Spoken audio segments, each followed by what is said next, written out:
गिरिवरधारी जय राधा माधव कुंज बिहारी गोपी जन वल्लभ गिरिवरधारी जय राधा माधव कुंज बिहारी गोपी जन वल्लभ गिरिवरधारी जय राधा माधव कुंज बिहारी गोपी जन वल्लभ गिरिवरधारी यशोदानंदना व्रज जनंजना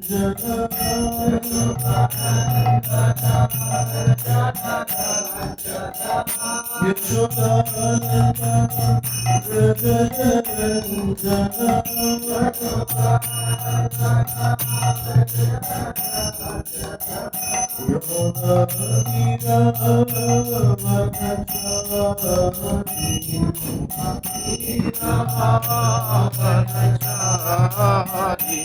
यमुना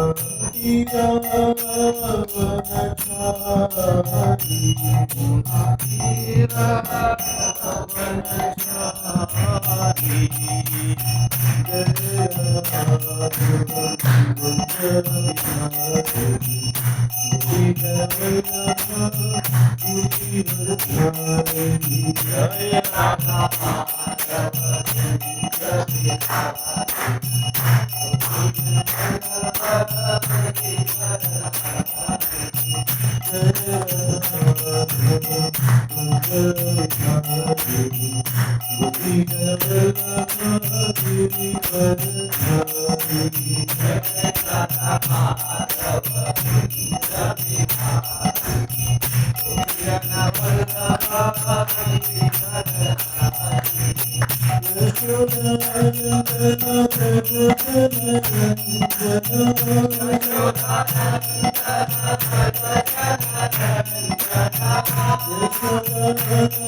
जय हरिराम संकीर्तन की जय।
हरे कृष्ण, सर्व भक्तांचं हार्दिक स्वागत. आपण आज श्री नरसिंह चतुर्दशी निमित्त श्रीमद भागवत स्कंद क्रमांक 7 अध्याय क्रमांक 6 आणि श्लोक क्रमांक 4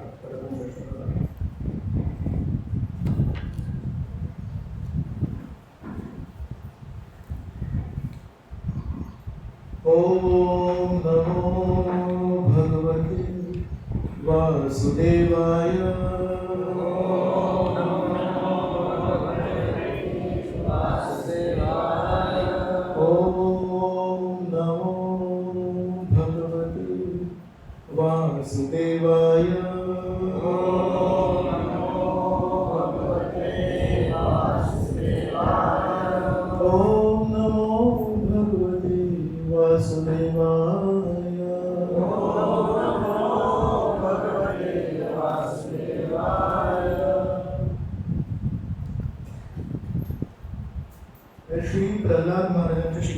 आणि त्यावर आपण प्रल्हाद महाराज काय म्हणतात आपण बघूया.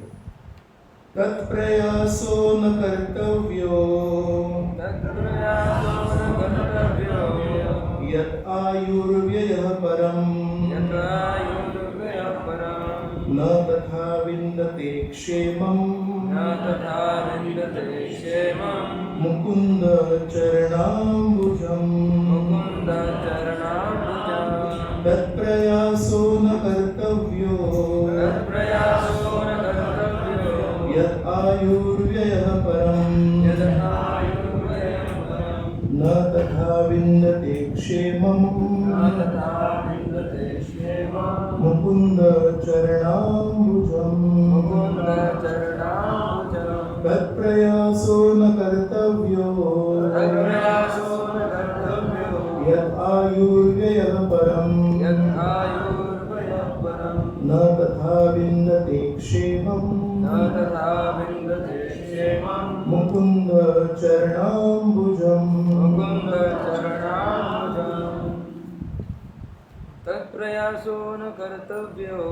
तत्प्रयासो न कर्तव्यो यत् आयुर्व्ययः परम् न तथा विन्दते क्षेमम् मुकुन्द चरणाम्बुजम् तत्प्रयासो न कर्तव्यो यत् आयुर्व्ययः परम् न तथा विन्दते क्षेमम् मुकुन्द चरणाम्बुजम्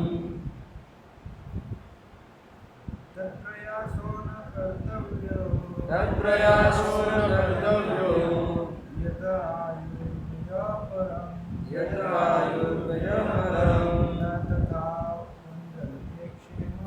न तथा विन्दते क्षेमम्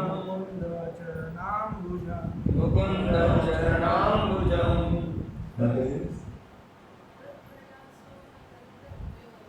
तत्प्रयासो न कर्तव्यो यत् आयुर्व्ययः परम् न तथा विन्दते क्षेमम् मुकुन्द चरणाम्बुजम्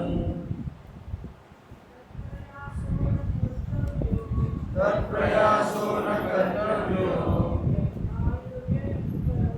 यत् आयुर्व्ययः परम् न तथा विन्दते क्षेमम् मुकुन्द चरणाम्बुजम्. आपण शब्दांचं भाषांतर श्लोकाचं भाषांतर आणि तात्पर्य बघूया प्रभुपादाद्वारे. तर त्यासाठी इंद्रिय तृप्ती आणि आर्थिक विकासासाठी प्रयास नाही कर्तव्य यतः ज्यामुळे आयुर्व्यय आयुष्याचा अपव्यय परम केवळ किंवा शेवटी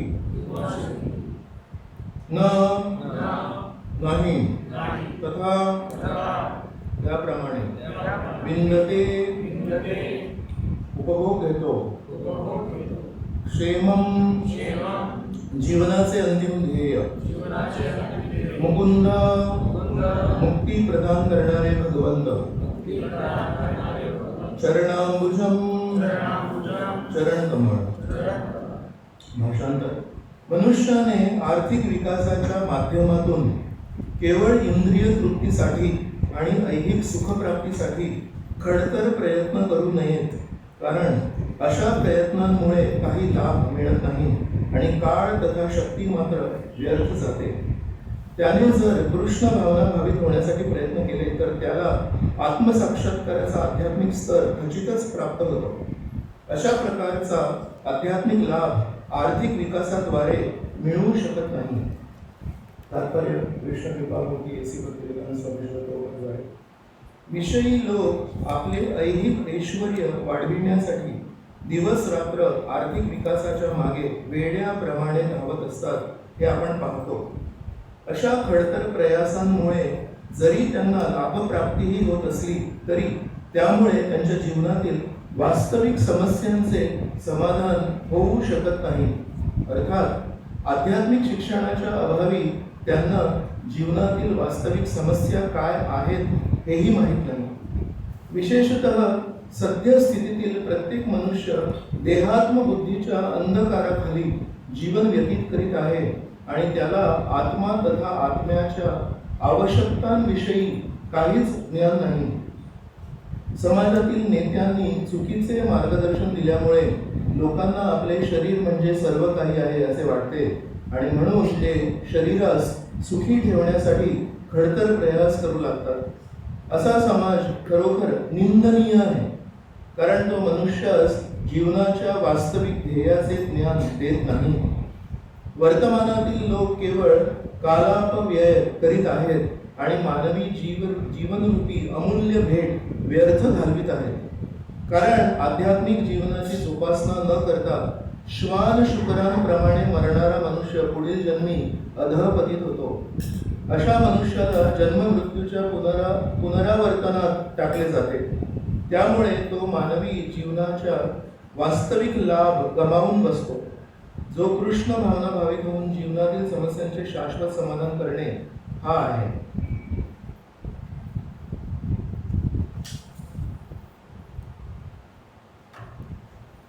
ओम अज्ञानतिमिरान्धस्य ज्ञानाञ्जनशलाकया चक्षुरुन्मीलितं येन तस्मै श्रीगुरवे नमः. श्रीचैतन्यमनोभीष्टं स्थापितं येन भूतले स्वयं रूपा कदा मह्यं ददाति स्वपदान्तिकं. वन्देऽहं श्रीगुरो श्रीयुतपदकमलं श्रीगुरुन् वैष्णवांश्च. श्रीरूपं साग्रजातं सहगणा रघुनाथान्वितं तं सजीवं साद्वैतं सावधूतं परिजनसहितं कृष्णचैतन्यदेवं श्रीराधा कृष्णपादान् सहगणा ललिता श्रीविशाखान्वितांश्च. हे कृष्ण करुणा सिंधो दीनबन्धो जगत्पते गोपेश गोपिकान्त राधाकान्त नमोऽस्तुते. तप्तकाञ्चन गौराङ्गी राधे वृन्दावनेश्वरी वृषभानुसुते देवी प्रणमामि हरिप्रिये. कृपा सिन्धुभ्य एव च पतितानां पावनेभ्यो वैष्णवेभ्यो नमो नमः. नमो विष्णुपादाय कृष्णाय भूतले श्रीमते भक्तिवेदान्त स्वामिने नामिने. नमस्ते सरस्वते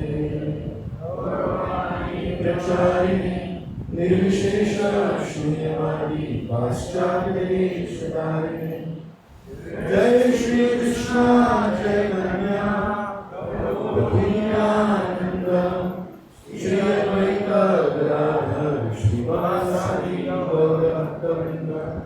हरे कृष्णा कृष्णा कृष्णा हरे हरे हरे राम राम राम.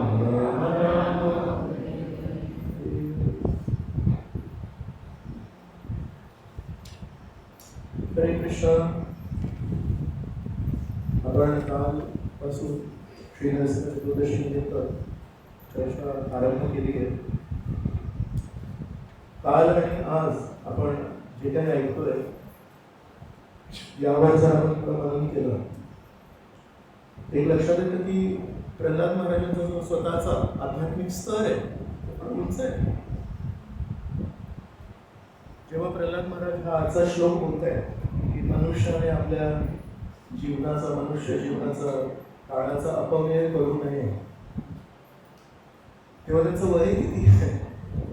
आज आपण भागवताचा श्लोक म्हणून वाचतोय आणि अनेक वेळा आपण नारद मुनींच्या मुखातून काही श्लोक वाचतो, व्यास ऋषींच्या मुखातून काही श्लोक वाचतो. सूत गोस्वामी, आपला जो पहिला स्कंद दुसरा अध्यायाचा चालू आहे त्यामध्ये सूत गोस्वामी होत आहे.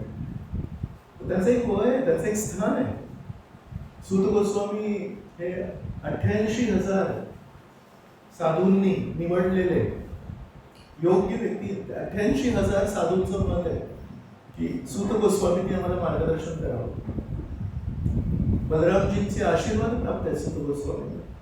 तर ते जे काही बोलतात आपण म्हणू शकतो की हो बरोबर आहे, त्यांचं स्थान आहे, त्यांचं वय आहे ते. पण आज प्रल्हाद महाराजांनी हे जे सांगतात आपल्याला, काळाचा अपव्यय करू नये, मनुष्य जीवनाची जी भेट आपल्याला मिळाली आहे परमेश्वराकडून त्याला आपण त्याला मान दिला पाहिजे. अनेक वर्षांआधी एका तरुण मुलाचा वाढदिवस होता. मला शेवटच्या क्षणी मी कार्यक्रमाला गेलो होतो. कार्यक्रमामध्ये मला सांगितलं की त्यांचा वाढदिवस आहे असं. तर मला त्या दिवशी माझ्याकडे एक नवीन पेन होता. काय असं महाग नव्हता, स्वस्त होतं, पण नवीन होता. तर मला शेवटच्या क्षणी सांगितलं की त्यांचा वाढदिवस आहे. तर मला वाटतं काहीतरी द्यायला पाहिजे आपण त्याला. तर त्याला मी तो पेन दिला की तुझा वाढदिवस आहे तर तुझ्यासाठी हा पेन आहे. आणि 2-1 दिवसांनी पुन्हा एकदा मला तो भेटला. तर त्याला विचारलं मी की तुला तो पेन आवडला का? तो म्हणाला तो रंग जो होता त्या पेनचा तो काय मला आवडला नाही, तर मी माझ्या भावाला देऊन टाकला तो पेन. सो मला अजूनही आठवतं की माझ्या मनात एक थोडासा एक विचार आला, अरे याच्या वाढदिवसाच्या दिवशी मी याला पेन दिला आणि तो त्यांनी त्याचा रंग नाही आवडला म्हणून 2 दिवस पण स्वतःकडे नाही ठेवला, तो दुसऱ्यांना देऊन टाकला. एका अर्थाने त्या पेनला मी जेव्हा त्याला दिलं तेव्हा त्यांनी असं घेऊन तिथे काही कमेंट नाही पास केलेले की काय प्रभूजी देऊन तुम्ही मला निळ्या रंगाचा पेन दिला, मला निळा रंग आवडतच नाही, असं नाही केलं. त्यांनी बरोबर ठेवलं आणि खिशात ठेवलं. फक्त 2 दिवसांनी त्यांनी दुसऱ्याला देऊन टाकलं. त्याचा अपमान झाला का त्या पेनचा? नाही, अपमान नाही झाला. कुठे अपमान झाला? त्यांनी त्या पेनला तोडलं असतं, काही त्याला फेकलं असतं, माझ्यासमोर त्याला काहीतरी कमेंट पास केली असेल तर आपण म्हणू शकतो की अपमान केला. पण तरी पण मला अजूनही आठवतं, अनेक वर्ष आधीची गोष्ट आहे ही. पण 2 क्षणांसाठी मला वाटलं ते असं काय याला मी दिलं आणि तरी ते दुसऱ्यांना देऊन टाकलं नाही. तर विचार करा, श्रीकृष्णांनी आज प्रल्हाद महाराजांच्या शब्दांनुसार आपल्याला मनुष्य जीवनाची हे मनुष्य देहाची हे भेट म्हणून दिलंय. तर श्रीकृष्ण आपल्याला बघतायत की मी तुला भेटवस्तू दिली, जीवात्म्याला ही भेटवस्तू दिली. सक्षम शरीर आहे. कशासाठी सक्षम आहे? खाण्यासाठी सक्षम आहे का? काल आम्ही आलो तेव्हा शालिग्राम हरिप्रभू पार्किंग मध्येच उभे होते. त्यांना एक लक्षात आलं की गाडी लेट झाली वगैरे. तर त्यांना असं वाटलं की यांना दोघांना खूप भूक लागली असेल. तर त्याचा एक तो स्वभाव आहे मदतीचा.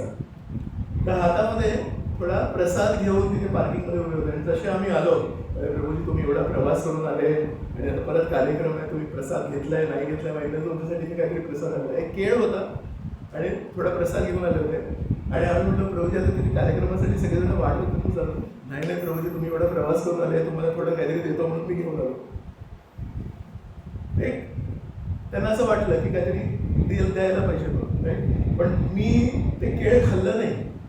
थोडंसं तो ड्रायफ्रुट्स होते ते थोडेसे घेतले, पण केळ खाल्लं नाही. का? कारण माझ्या मनात विचार आला आता हे जर केळ खाल्लं त्याच्यात तो प्रसाद नाही घेऊ शकत. मग प्रसादाच्या वेळेस पण त्यांनी तो 3-4 चपात्या आणून दिल्या होत्या मला. तर 3-4 चपात्या सगळ्या मी बाजूला काढल्या, एक चपाती ठेवली. मला तुम्ही 10:30 वाजले, 10:30 वाजता एवढं खाऊ शकत नाही. आणि ते केळ मी का नव्हतं खाल्लं? कारण माझ्याकडे थोडी कॅपॅसिटी नाही आहे एवढं सगळं खायची. सो आपली क्षमता खाण्यामध्ये तरबेज असलेले काही योनी आहेत, जसं हत्ती आहे, वाघ आहे, सिंह आहे, त्यांच्याशी जर तुलना केली आपलं खाणं फार कमी आहे, अल्पच आहे मनुष्याचं खाणं. आपापसात आपण म्हणू शकतो रे तू किती खातोस म्हणून, पण बाकीच्या योनींच्या जर आपण तुलना केली तर आपलं खाणं काहीच नाही. झोप घेणं आपलं किती आहे, किती तास झोप घेऊ शकतो आपण? चला नम्र आहे.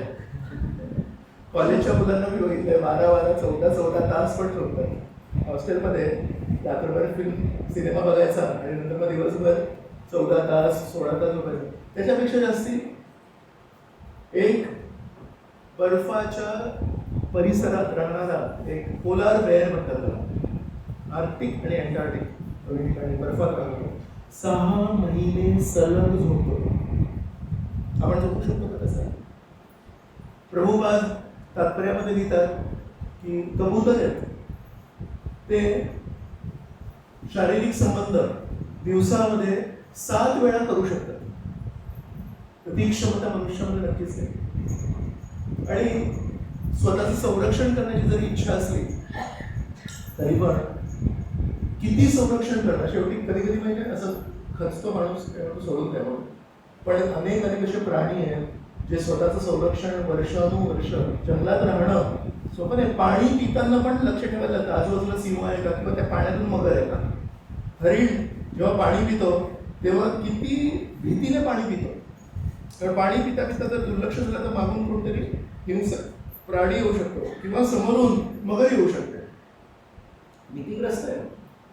तर विचार करा, या 4 गोष्टींनी मनुष्य देह जो आहे हा नाजूक आहे. किती कुत्र्यांना तुम्ही कधी हॉस्पिटलमध्ये जाताना बघितलंय? बरं, कुत्र्यांना इजा होताना बघितली?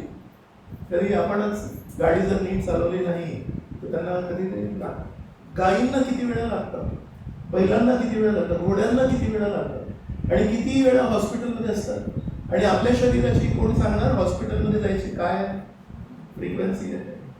थोडा नाक गळायला लागलं की औषध, थोडी मान दुखायला लागली की औषध, अजून बाकीचं मी बोलणार नाही, केस पडायला लागले की औषध. सो त्या दृष्टीने जर बघितलं तर हे जे मनुष्य शरीर आहे ना खाऊ शकतं, ना झोपू शकतं, ना संरक्षण करू शकतं, ना इतर काही गोष्टी करू शकतात. ऍक्च्युली या मनुष्य देहाचा जो उधो होतो शास्त्रांमध्ये नेहमी येतं, मनुष्य शरीर, मनुष्य शरीर, मनुष्य शरीर, नरदेह माध्यम सुलभम सुदुर्लभम प्लवम सुकल्पम गुरु कर्णधारम. श्रीकृष्ण भागवतात 11व्या स्कंदामध्ये म्हणतात, नरदेह जे आहे सुलभम सुदुर्लभम दोन्ही विरुद्ध शब्द आहेत.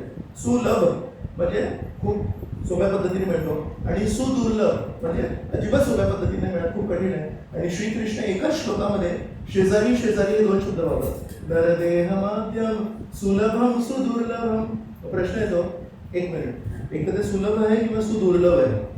तर सुलभ आणि सुदुर्लभ का म्हणतात? दोन्ही शब्द विरुद्ध. श्रीकृष्ण साधारण रीतीने शेजारी शेजारी कसं ठेवतात? सुलभ कसं आहे? एका योनीतून दुसऱ्या योनीतून, जलजा नवलक्षाणी स्थावरा लक्ष विंशती क्रमयोरुद्र संख्यायां दशलक्षणां पक्षीणां त्रिंशत् लक्षाणी पशवः. तर आधी जलचर, त्याच्यानंतर स्थावर वृक्ष योनी, त्याच्यानंतर पक्षी हे रांगणारे क्रमयोरुद्र संख्यायां, त्याच्यानंतर मग पक्षी, त्याच्यानंतर प्राणी.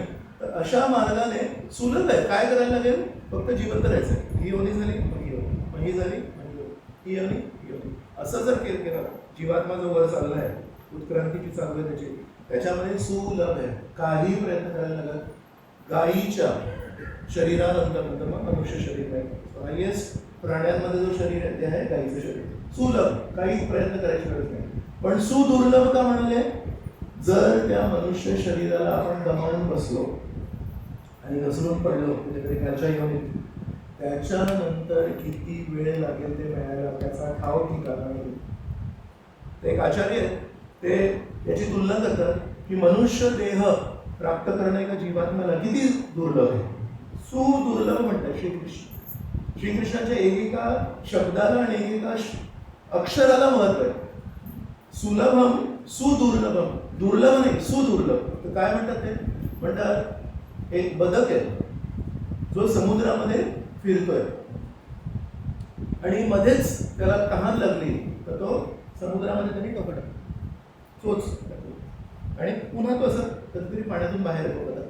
तर जेव्हा बदक बाहेर आला तेव्हा त्या समुद्रामध्ये एक लाकडाचा ओंडका असा मोठा तरंगत होता आणि त्या लाकडाच्या ओंडक्यामध्ये एक असं छिद्र होतं गोल. तर काय चान्स आहे की समुद्रामध्ये तो लाकडाचा ओंडका पण असा तरंगत चाललाय आणि एक बदक आला आणि तो बदक असा खाली गेला आणि नंतर वर आला तेव्हा त्या लाकडाच्या ओंडक्याच्या मध्ये जो गोलाकार आहे त्याच्यातून बाहेर आला. काय चान्स आहे याचा? एवढा चान्स आहे मनुष्य शरीर प्राप्त करण्याचा. 84 लाख योनीमध्ये पुरुष मनुष्य शरीर प्राप्त करण्यासाठी एवढा चान्स आहे. म्हणून सुलभ काय, कारण ते आपोआप मिळतं, पण सुदुर्लभ काय, जर हरवून बसलात तर अजिबात मिळणार नाही.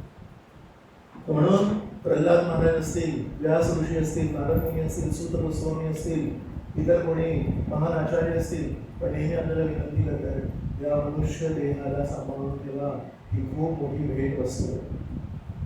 आणि प्रल्हाद महाराज आहेत, प्रल्हाद महाराज वयाच्या 7व्या वर्षी असे मोठे मोठे तत्व बोलत आहेत.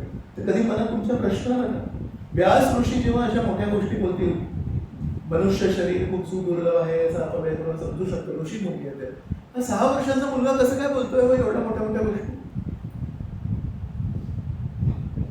की फक्त हवा आहे, फक्त तोंडातून येणारे काव्यात्मक शब्द बोलतोय, पण तत्वानुसार प्रत्येक प्रल्हाद जो बोलतोय, जे काही बोलतोय ते सगळं तत्वानुसार सुयोग्य आहे. मग कशी काय त्याला शक्ती मिळाली या मुलाला, एवढं सगळं तत्वानुसार मोठमोठ्या ऋषी मुलींच्या शब्दातून, मुखातून जे शब्द येतात त्याला तंतोतंत मॅच होणारे शब्द ते कसे काय मिळाले, विचार करायला पाहिजे ना. तेच कोण सांगणार त्याचं उत्तर?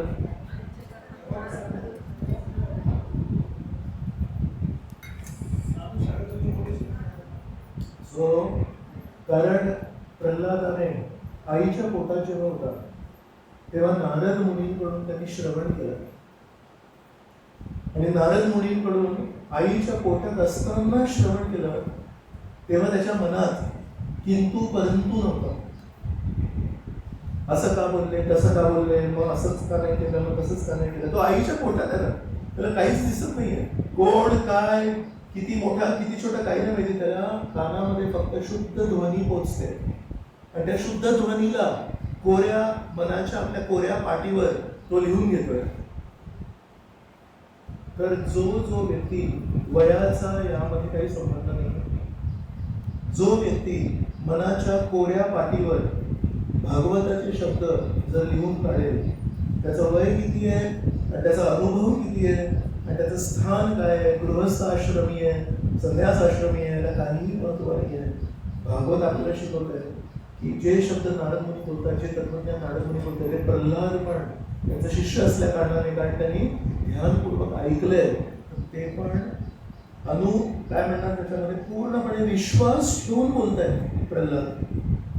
जसं म्हणालो की हवा नाही आहे ती, फक्त मी ऐकलं होतं आणि म्हणून मी तुम्हाला सांगतोय, पण माझा स्वतःचा त्याच्यामध्ये किती विश्वास आहे तो प्रश्न नाही आहे. का बरं मला माहिती आहे, मी असं का कुठल्या आधारावर बोलतोय की प्रल्हाद फक्त बोलायचं म्हणून नाही बोलताय, पूर्ण विश्वासाने बोलताय.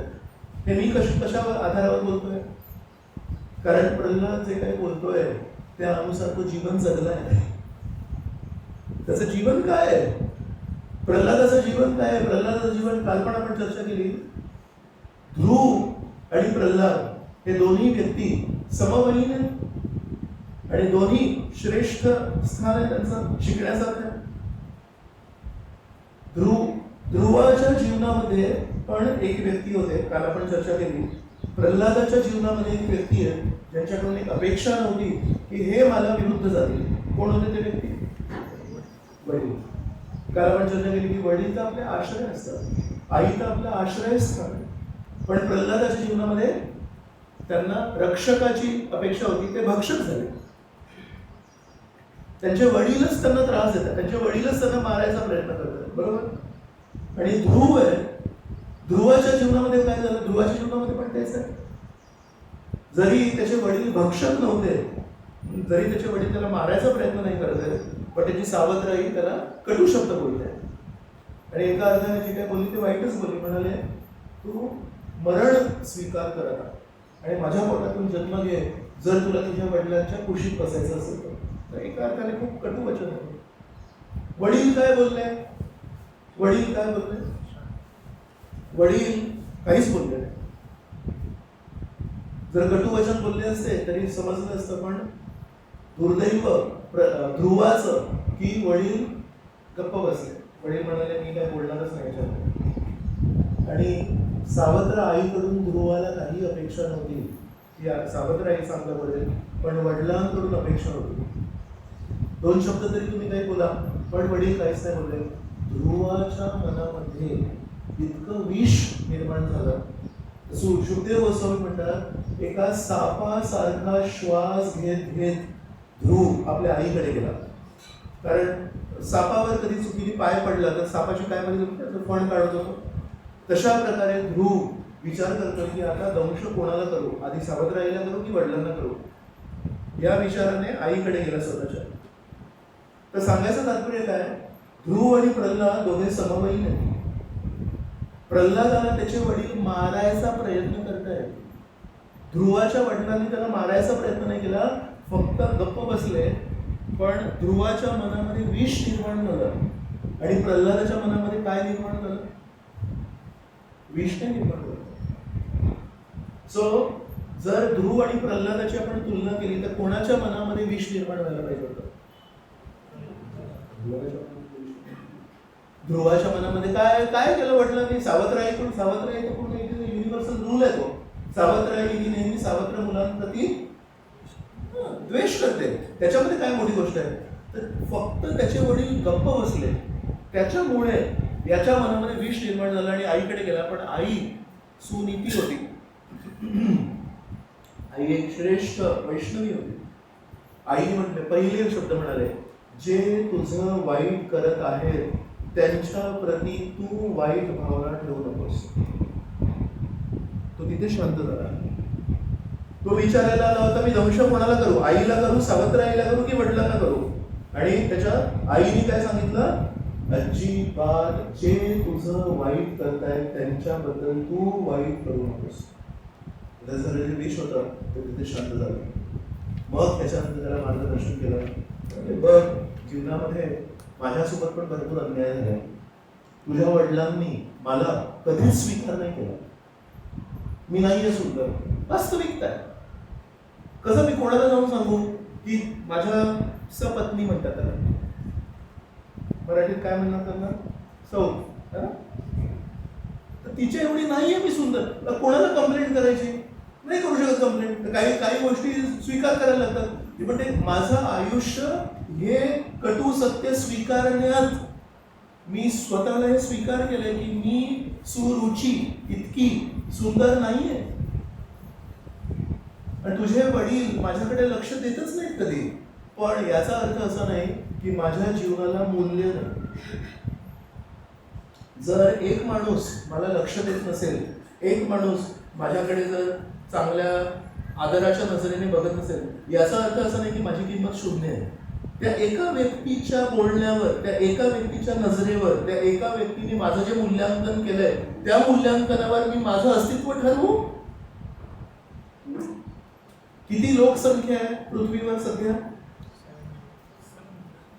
प्रभूजी म्हणतात अरबोंमध्ये अरब पुरुष मनुष्य इथे या जगात सध्या उपस्थित आहेत. आणि त्यातून एक व्यक्ती माझ्याबद्दल तुच्छ विचार करतोय, मला अजिबात दोन पैशांची किंमत देत नाही, माझ्याकडे नेहमी चुकीच्या भावनेने बघतो, माझ्याबद्दल चुकीचं बोलतोय.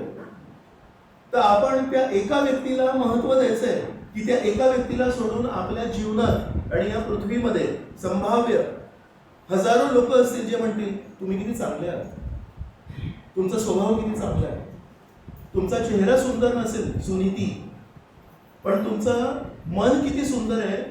विष घेऊन आलेल्या तुमच्या मुलाला तुम्ही किती सुंदर मार्गदर्शन केलं की जरी लोकांनी आपल्याकडे विष फेकलं तरी आपण त्यांच्याकडे कधी विष नाही फेकायचं. तुम्ही आंतरिक दृष्टीने किती सुंदर आहात, तुमचा चेहरा जरी सुंदर नसेल तरी. सो कधी कधी आपण काय करतो, आपल्या जीवनामध्ये एक व्यक्ती असतो जो आपल्याला मूल्यांकन आपलं 0 करतो, 0 करतो. तुम्ही आहात काय आणि नाही काय मला काही फरक नाही पडत. आणि आपण त्या एका व्यक्तीच्या मूल्यांकनाला आपल्या स्वतःचं मूल्यांकन ठरवतो आणि आपण म्हणतो पण हे व्यक्ती माझ्याबद्दल असं का बोलत आहे, पण हे एक व्यक्ती माझ्याकडे बघून असं का बघतात, म्हणजे माझी मूल्य काय झालं, 0 झालं. आणि आपण खचून बसतो. तर सुनीती आपल्या मुलाला मार्गदर्शन करून सांगते, तुझ्या वडिलांनी मला कधीच लक्ष नाही दिलं, मी माझ्या संकेची दासी आहे, सुरुचीची मी दासी आहे. पण याचा अर्थ असा नाही की माझं मूल्य काही नाही. का माहिती आहे? कारण परमेश्वराच्या दृष्टीने माझा चेहरा किती सुंदर आहे आणि माझे हात किती सुंदर आहेत याला महत्व नाही. माझ्या पतीसाठी ते महत्व असू शकतं, तर माझ्या पतींनी मला कधी महत्व नाही दिलं. पण मला एक माहिती आहे, श्रीकृष्ण आपल्या चेहऱ्याने आणि अमुक अमुक बाह्य गोष्टीने आपलं कधी मूल्यांकन करत नाही. श्रीकृष्ण आपल्या चेतनेने आपलं मूल्यांकन करतात.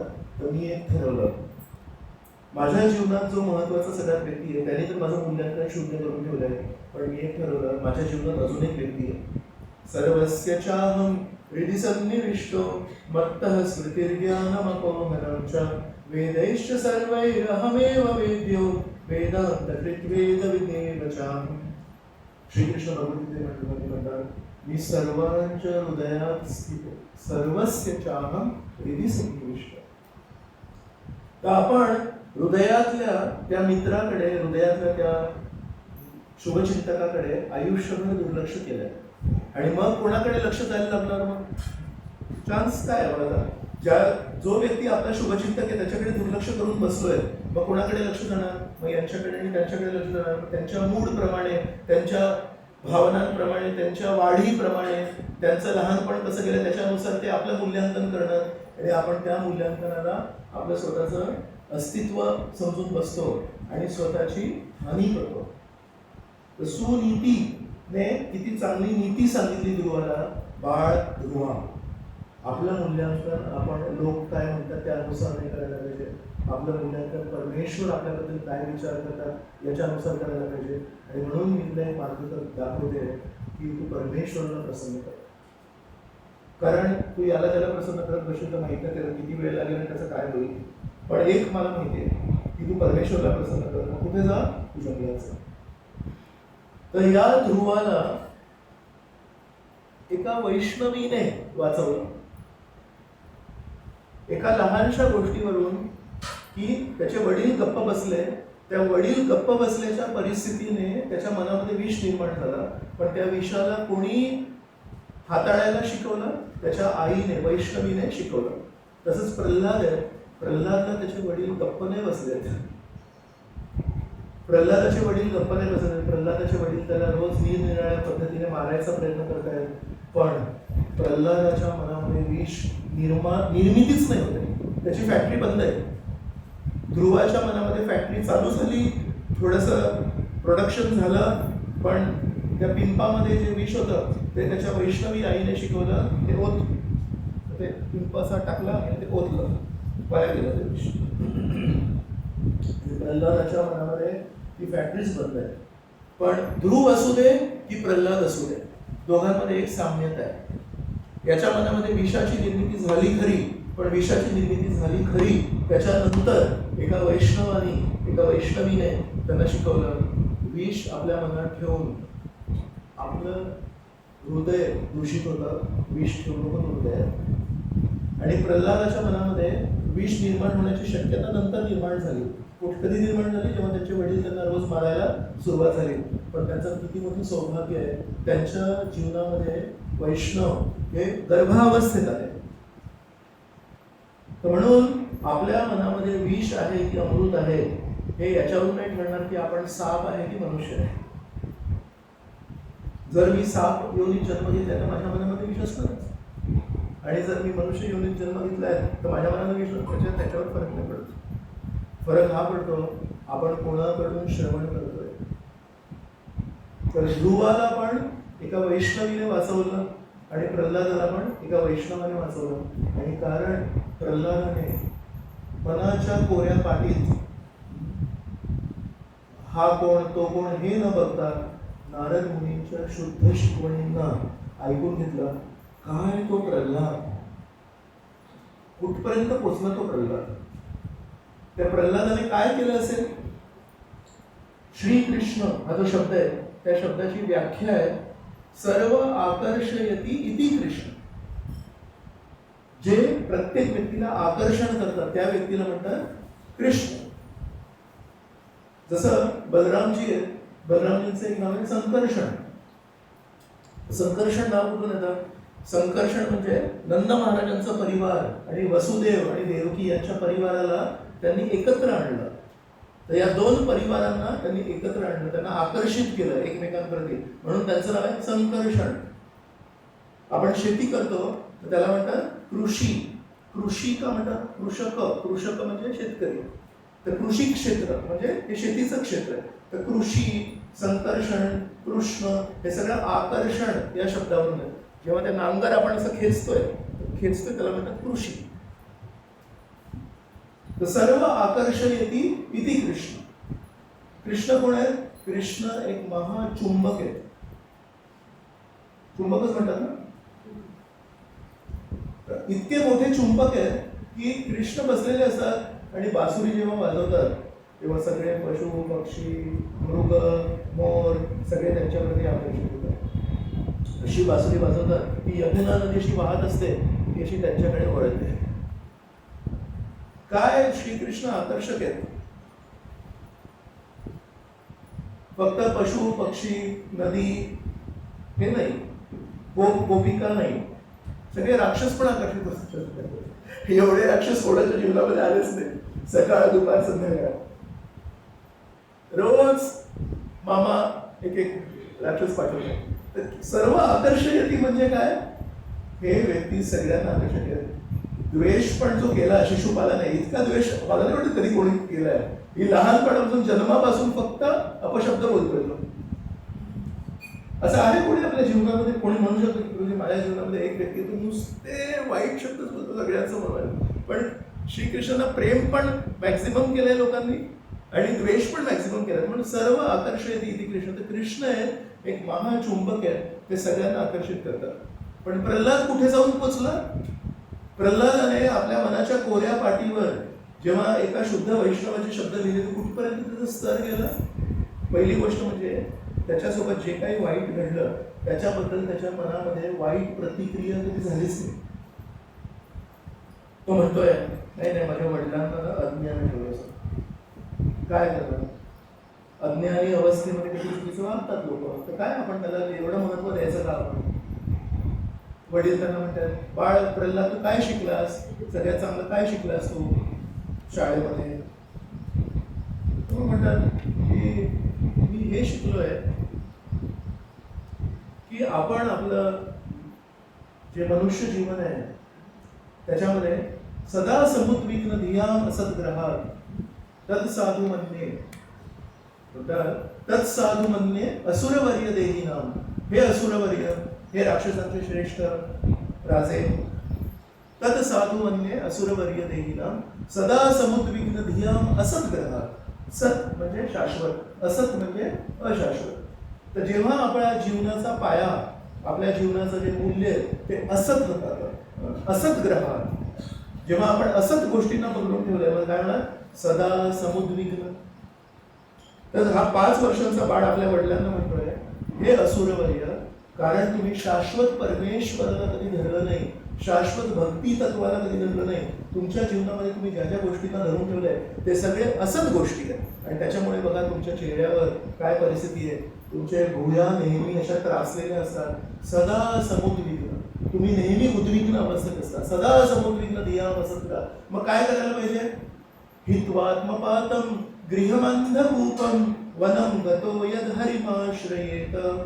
म्हणाले इथे गृह, तुम्ही ज्या प्रकारे गृहस्थ आश्रमात राहताय आणि स्वतःच्या भोगाबद्दल माझं खरं, माझं मोठं आहे, हे ना अंधकूप आहे. अंधकूप म्हणजे काय?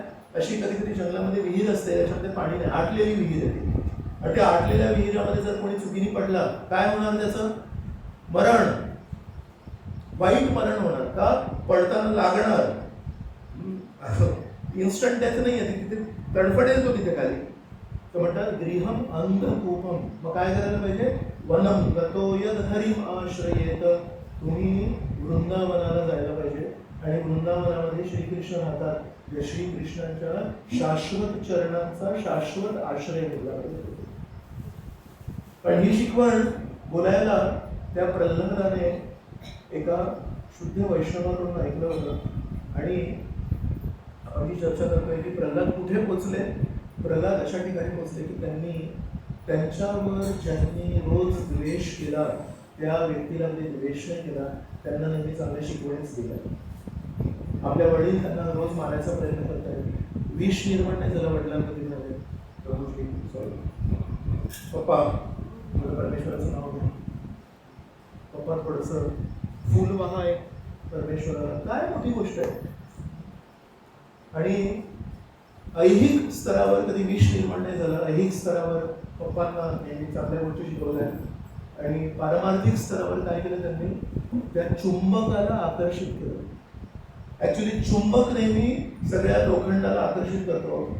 जीवात्मे आहेत, जसं मी म्हटलं गोप आहेत, गोपिका आहेत, हरिण आहेत, पशु आहेत, पक्षी आहेत, हे सगळे जीवात्मा आहेत. हे सगळे जीवात्मा सर्व आकर्षयती इति कृष्ण. कृष्ण आपले छान बासुरी वाजवतात आणि सगळेजण असे त्यांच्यावरती आकर्षित होतात. गोपिका आपल्या घरी असतात ते पण आकर्षित होतात. पण प्रल्हादाने अशा या स्वच्छ निर्मळ स्वभावामुळे काय परिस्थिती गाठली, त्यांनी त्या चुंबकाला आकर्षित केलं. एका लोखंडाच्या छोट्याशा तुकड्यामध्ये एवढी शक्ती येते का कधी, की तो एका मोठ्या चुंबकाला आकर्षित करेल. पण हे आपण प्रल्हादाच्या जीवनामध्ये बघतो. म्हणून शुद्ध भक्ती ही परमेश्वरापेक्षा श्रेष्ठ आहे. श्रील रूप गोस्वामी भक्ती रसामृत सिंधूमध्ये 6 गुण सांगतात. एकदम सुरुवातीला भक्ती रसामृत सिंधूची सुरुवात इथून होते. तर सगळ्यात पहिला जो गुण आहे शुद्ध भक्तीचा जो आहे क्लेशाग्नी, की जीवनामध्ये जे क्लेश आहेत ते नष्ट होतात. जसं तुम्ही शुद्ध भक्ती सुरू करता जीवनातले क्लेश नष्ट होतात. आणि शेवटचा गुण काय आहे, श्रीकृष्ण आकर्षिणी. तर श्रीकृष्ण हा शब्द आहे, सर्व आकर्षयती इति कृष्ण. श्रीकृष्ण पूर्ण जगाला आकर्षित करतात. पण शुद्ध भक्तीचा गुण काय आहे, श्रीकृष्ण आकर्षिणी. श्रीकृष्णांना ती खेचून आपल्याकडे घेऊन येते. आणि त्याचं सगळ्यात योग्य उदाहरण काय आहे, सगळ्यात योग्य उदाहरण आहे प्रल्हाद. प्रल्हाद बिचारे आपल्या महलात आहेत, असुरांमध्ये राहत आहेत. त्यांनी काय स्थानांतरित नाही केलं स्वतःला. जिथे जन्म झाला तिथे ठीक आहे, माझा जन्म इथे झाला, जर चिखलात झाला असेल तर काय प्रॉब्लेम आहे, पण मी कमळ बनणार. कारण का, कमळासारखे डोळे असणारे, कमळासारखी नाभी असणारे, कमळासारखे त्यांचे पाय असणारे व्यक्तीवर मी नेहमी मनन करणार. त्यामुळे मी पण कमळासारखा होणार आणि चिखलामध्ये राहून पण मला स्थलांतरित व्हायची काही गरज नाही आहे. आणि अशा प्रकारे शुद्ध जीवन जगून त्यांचे वडील त्यांना म्हणतात, कुठे तुझे परमेश्वर? तुमचा माझे परमेश्वर तर सर्वव्यापी आहे. कुठे आहेत? या खांबात आहेत का? हो, या खांबात पण आहेत. दाखव मला, मी बघतो कोण आहे तुझे परमेश्वर. जेव्हा त्यांनी असा एक मारला तेव्हा त्या खांबातून परमेश्वर आले. तर म्हणतात श्री वैष्णव आचार्य आहेत. श्री वैष्णव आचार्य म्हणतात, का परमेश्वर गरुडावर नाही आले? इतर वेळेस जेव्हा विष्णू कुठल्या ठिकाणी येतात तेव्हा मी गरुडावर येतात. गरुड आहे त्यांचं वाहन. त्या वेळेस एका खांबातून का आले? तर म्हणाले, कारण प्रल्हादाने सांगितलं होतं, हो या खांबात. प्रल्हादाचे शब्द खोटे नाही पडायला पाहिजे. एक शुद्ध वैष्णव जेव्हा काहीतरी म्हणतो त्या शुद्ध वैष्णवाच्या शब्दांना मान देण्यासाठी नरसिंहाने ठरवलं, गरुड वगैरे काही नाही, मला आता या खांबातून यायला लागेल, नाही तर माझ्या शुद्ध भक्ताचे शब्द खोटे पडतील.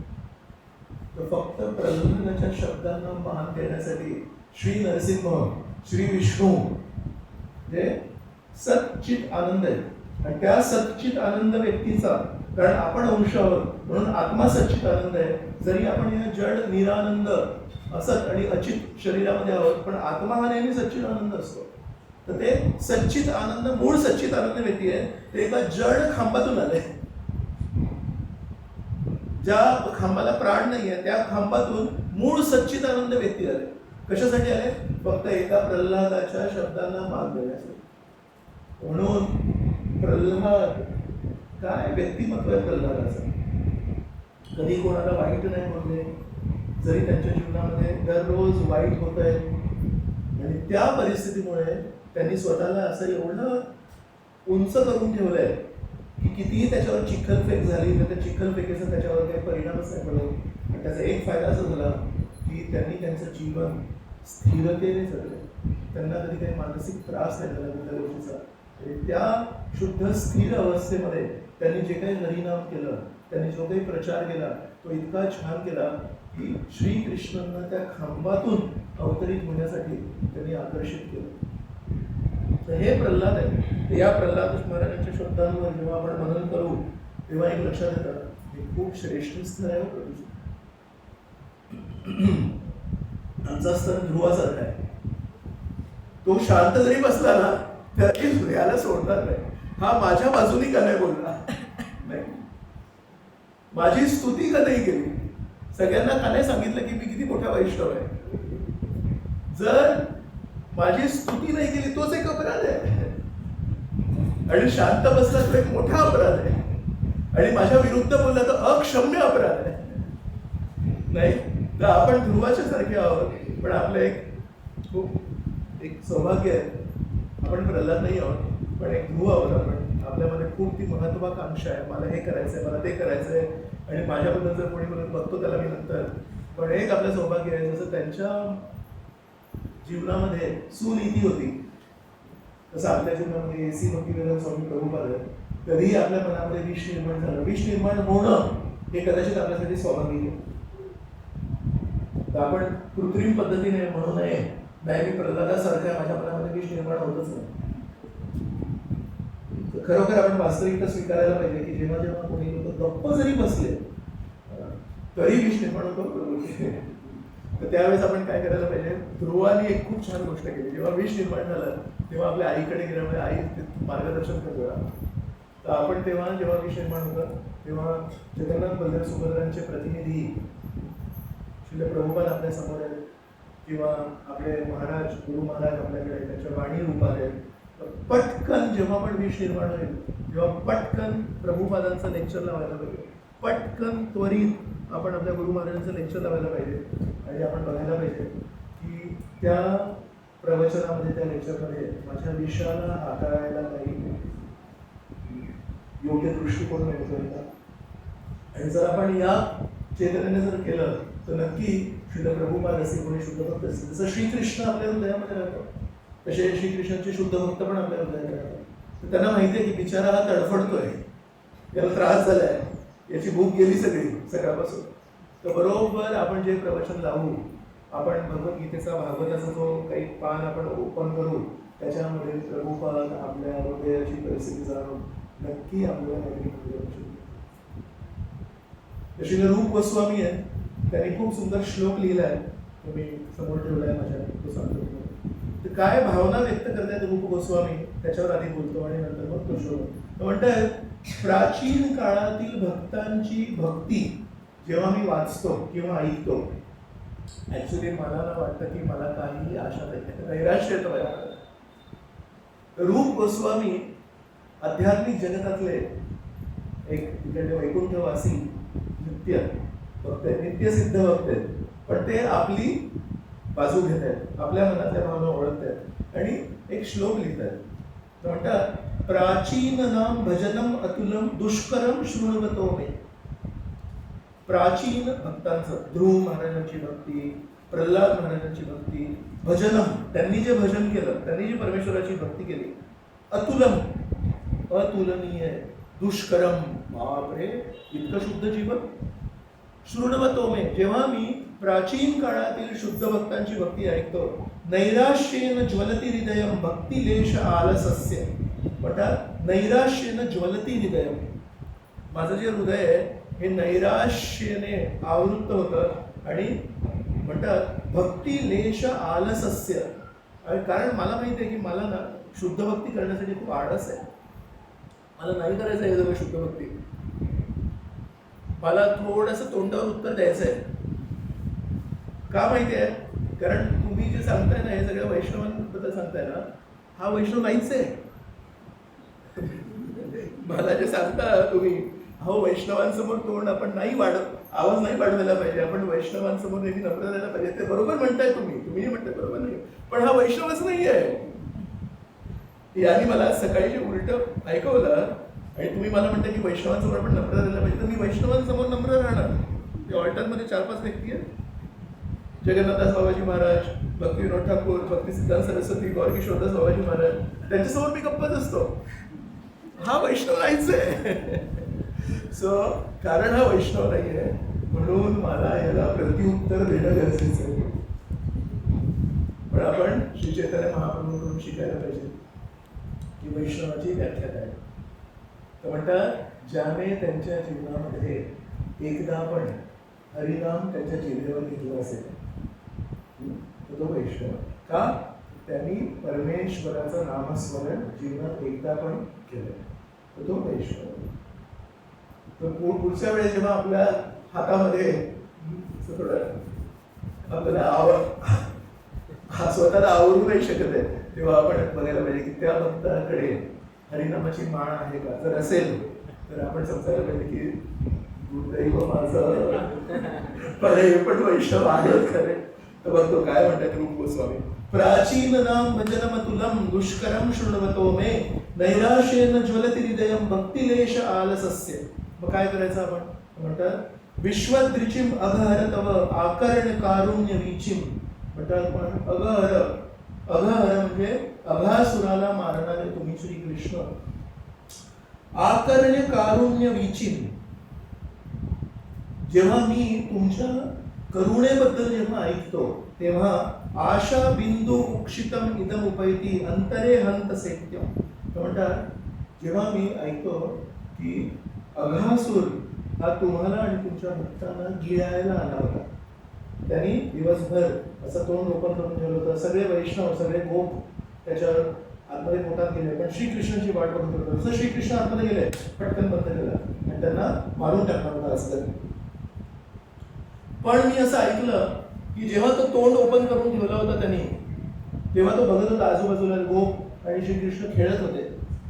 तर खेळता खेळता मस्करी करत होते, मजा करत होते. गोप आणि श्रीकृष्ण जेव्हा खेळतात तेव्हा आनंदाचा क्षण आहे. तर या अघासुराने तोंड ओपन करून ठेवलंय त्या गोपांना आणि श्रीकृष्णांना मारायला. पण डोळे ओपन आहेत आणि डोळ्यांनी तो बघतोय की हे गोप आणि हे श्रीकृष्ण खेळतात आणि खूप मजा मस्ती करतायत. आणि त्यांचं हास्य जेव्हा त्यांनी बघितलं अघासुराने तेव्हा मनामध्ये एक विचार आला काय भाग्यवान आहे. एका क्षणासाठी या अघासुराने मनात विचार केला काय मजा चालली यांची. हसतायत काय, बागडतायत काय, उड्या काय मारतायत. त्या सकारात्मक स्तुतीसाठी श्रीकृष्णांनी म्हटले या व्यक्तीने माझ्या शुद्ध भक्तांची स्तुती केली. या व्यक्तीने माझे शुद्ध भक्त जे आनंदाने उड्या मारत होते त्याची स्तुती केली. याला मला सारूप्य मुक्ती द्यायला लागेल. तर जेव्हा श्रीकृष्णाने त्यांना मारलं तेव्हा अघासुराचा आत्मा जसा शिशुपालाचा आत्मा राजसूय यज्ञाच्या सभेमध्ये सगळ्यांच्या समक्ष आला बाहेर आणि सगळे बघतात हा काय प्रकाश कुठून आला. तसं त्या हृदयातून असा प्रकाश आला बाहेर आणि सगळ्यांच्या लेखात श्रीकृष्णांच्या शरीरामध्ये त्यांनी प्रवेश केला. ती मिळाली.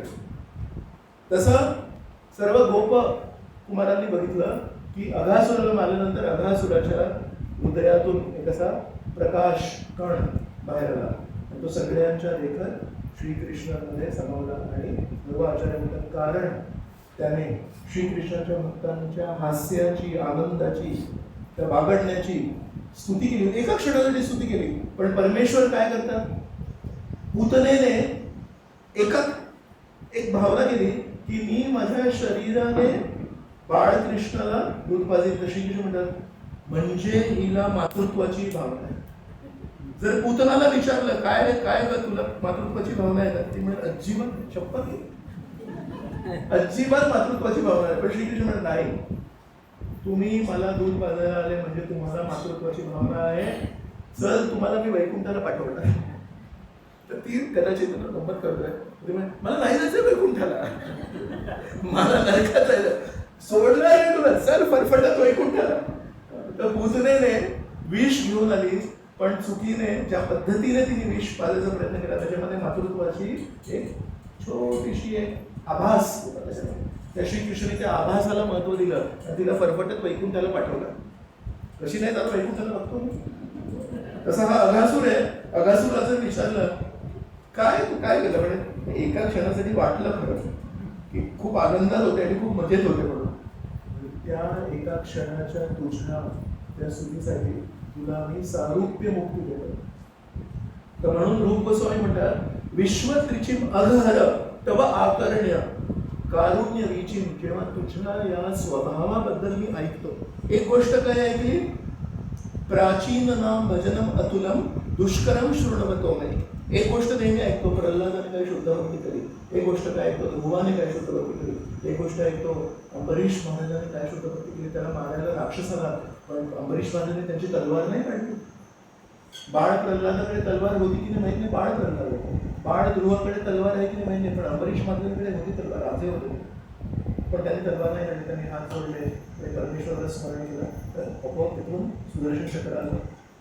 तर म्हणतात एकीकडे मी काय ऐकतोय, प्राचीन नाम भजनम अतुलम दुष्करम शृण्वतो मे. पण दुसरी गोष्ट हे पण ऐकतोय, विश्वद्रिचिम अगहर तव आकर्ण कारुण्य विचित. तेव्हा म्हणतात आशा बिंदू उक्षितम.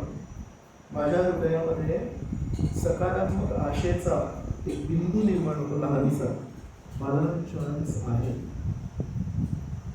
आहे. श्रीकृष्ण काय करतात, जरी आपण अखंड भक्ती नाही केली असेल, पण आपण आपल्या जीवनामध्ये कधीतरी प्रामाणिक जर भक्ती केली असेल, तर त्या एका क्षणात केलेल्या पण निस्वार्थी स्वतःचा स्वार्थ पूर्णपणे बाजूला ठेवून, पूर्णपणे भगवंतांना काय आवडेल, पूर्णपणे आपल्या पूर्व आचार्यांनी आपल्याला जो मार्ग दिलाय त्याला धरून जर आपण एक क्षण जरी या जीवनात जगू शकलो, तर तो क्षण श्रीकृष्ण लक्षात ठेवतात. आणि तो क्षण श्रीकृष्ण म्हणतात बाकी सगळे आयुष्यात गडबड आहे तुमची, पण त्यावेळेस त्या क्षणी तुम्ही पूर्णपणे आत्मसमर्पण करून शुद्ध शरणागतीने तुम्ही जीवन जगले होते. त्या एका क्षणाचा मोबदला निहार येणार तुम्हाला, की तुम्हाला मी वैकुंठ देणार. या आशेच्या बिंदूवर मी माझं जीवन जगतोय, असं श्री रूप गोस्वामी म्हणतात. आणि आपण रूप अनुग आहोत, आपण रूप गोस्वामींचे अनुयायी आहोत. तर आपण पण हा श्लोक नेहमी लक्षात ठेवायला पाहिजे. आपली आशा ही नाही आहे की आपण किती शुद्ध जीवन जगू, आपली आशा ही आहे की आपण किती शुद्ध हेतूने जीवन जगू. आपल्याकडून चुका अमाप होऊ शकतात, आपल्याकडून चुका आधी पण झाल्या, आज पण होतात आणि उद्या पण होत राहतील, कारण आपण नाही असतात आहोत. पण आपण नेहमी हा विचार करायला पाहिजे की नाही, शुद्ध भक्ती कृतीमध्ये उतरण्यापूर्वी आधी मला शुद्ध भक्ती माझ्या हेतूमध्ये उतरावी लागेल. आणि माझा जो संघर्ष आहे, माझा जो लढा आहे, हा बाह्य नाही आहे. काही लोक आहेत ते बाहेरची लढाई लढत आहेत आणि वैष्णव आतमधली लढाई लढतात. त्या सिनेमामध्ये तुकाराम महाराजांचा जो जुना सिनेमा आहे ब्लॅक अँड व्हाईट, त्याच्यामध्ये काय म्हणतात, शिवाजी महाराज तुकाराम महाराजांमध्ये रात्रंदिवस आम्हा युद्धाचा प्रसंग. शिवाजी महाराज मी म्हणायला पाहिजे रात्रंदिवस आम्हा युद्धाचा प्रसंग. तुकाराम महाराज हातामध्ये ते चिपळ्या घेऊन म्हणतात रात्रंदिवस आम्हा युद्धाचा प्रसंग. तेव्हा लक्षात येतं शिवाजी महाराजांना यांचं युद्ध आंतरिक युद्ध आहे आणि माझं युद्ध बाह्य युद्ध आहे. दोन्ही युद्ध गरजेचे. पण वैष्णवांनी कुठलं युद्ध करायला पाहिजे, रात्रंदिवस आम्हा युद्धाचा प्रसंग. तर काय युद्ध आहे, आतमध्ये उफळून येणारे 6 पदार्थ, काम क्रोध लोभ मोह माया मत्सर. आणि त्यावेळेस श्रीकृष्ण लीलेचा जर आपण आश्रय घेतला, त्या क्षणी जर आपण श्री चैतन्य महाप्रभूंच्या लीलेचा जर आश्रय घेतला, तर त्याला मात करण्यासाठी शुद्ध भक्तीचे तत्व. आणि जेव्हा अशा प्रकारे जेव्हा प्रामाणिक प्रयत्न आपण करू, काही क्षणांसाठी जरी आपण शुद्ध भक्त राहिलो, तर श्रीकृष्ण म्हणतील ते मातृत्व होतं की नाही तुला, आपण म्हणून जाणवलं नाही मला कधी, पण श्री चैतन्य महाप्रभू श्रीकृष्णांपेक्षाही जास्ती उदार वृत्तीचे. श्रीकृष्ण जर अशा उदार वृत्तीचे, श्री चैतन्य महाप्रभू त्यांच्यापेक्षा कैक पटीने उदार वृत्तीचे. तर फक्त आपल्याला श्री चैतन्य महाप्रभूंना, श्रीकृष्णांना, त्यांच्या प्रतिनिधींना, गुरु महाराजांना आपल्याला फक्त एक गोष्ट दाखवायची आहे की जरी आतमधून उफळून येत होतं, तेवढं अजून मी शुद्ध झालेलो नाही आहे, पण मी एक काम केलं. जेव्हा जेव्हा उफळून होता तेव्हा हरिकथेचा आश्रय घेतला, तेव्हा हरिनामाचा आश्रय घेतला, तेव्हा हरी कीर्तनाचा आश्रय घेतला. आणि म्हणून मंदिर कोणाला प्रिय आहे, मंदिर त्या लोकांना प्रिय आहे ज्यांना हा आंतरिक लढा लढण्यासाठी प्रेरणा पाहिजे. हरी कीर्तन कोणाला प्रिय आहे, जे म्हणतात ते माहिती युद्ध जेव्हा सुरू होतं बाहेर, तो युद्ध 2 देशांमध्ये जेव्हा युद्ध सुरू होतं, तेव्हा सुरुवातीला काय होतं, युद्धाची घोषणा होते ना, एक साधारण 500 वर्षापूर्वी शिवाजी महाराजांच्या काळात जर युद्ध असेल तर पा पा पा डुम डुम डुम डुम डुम डुम राईट.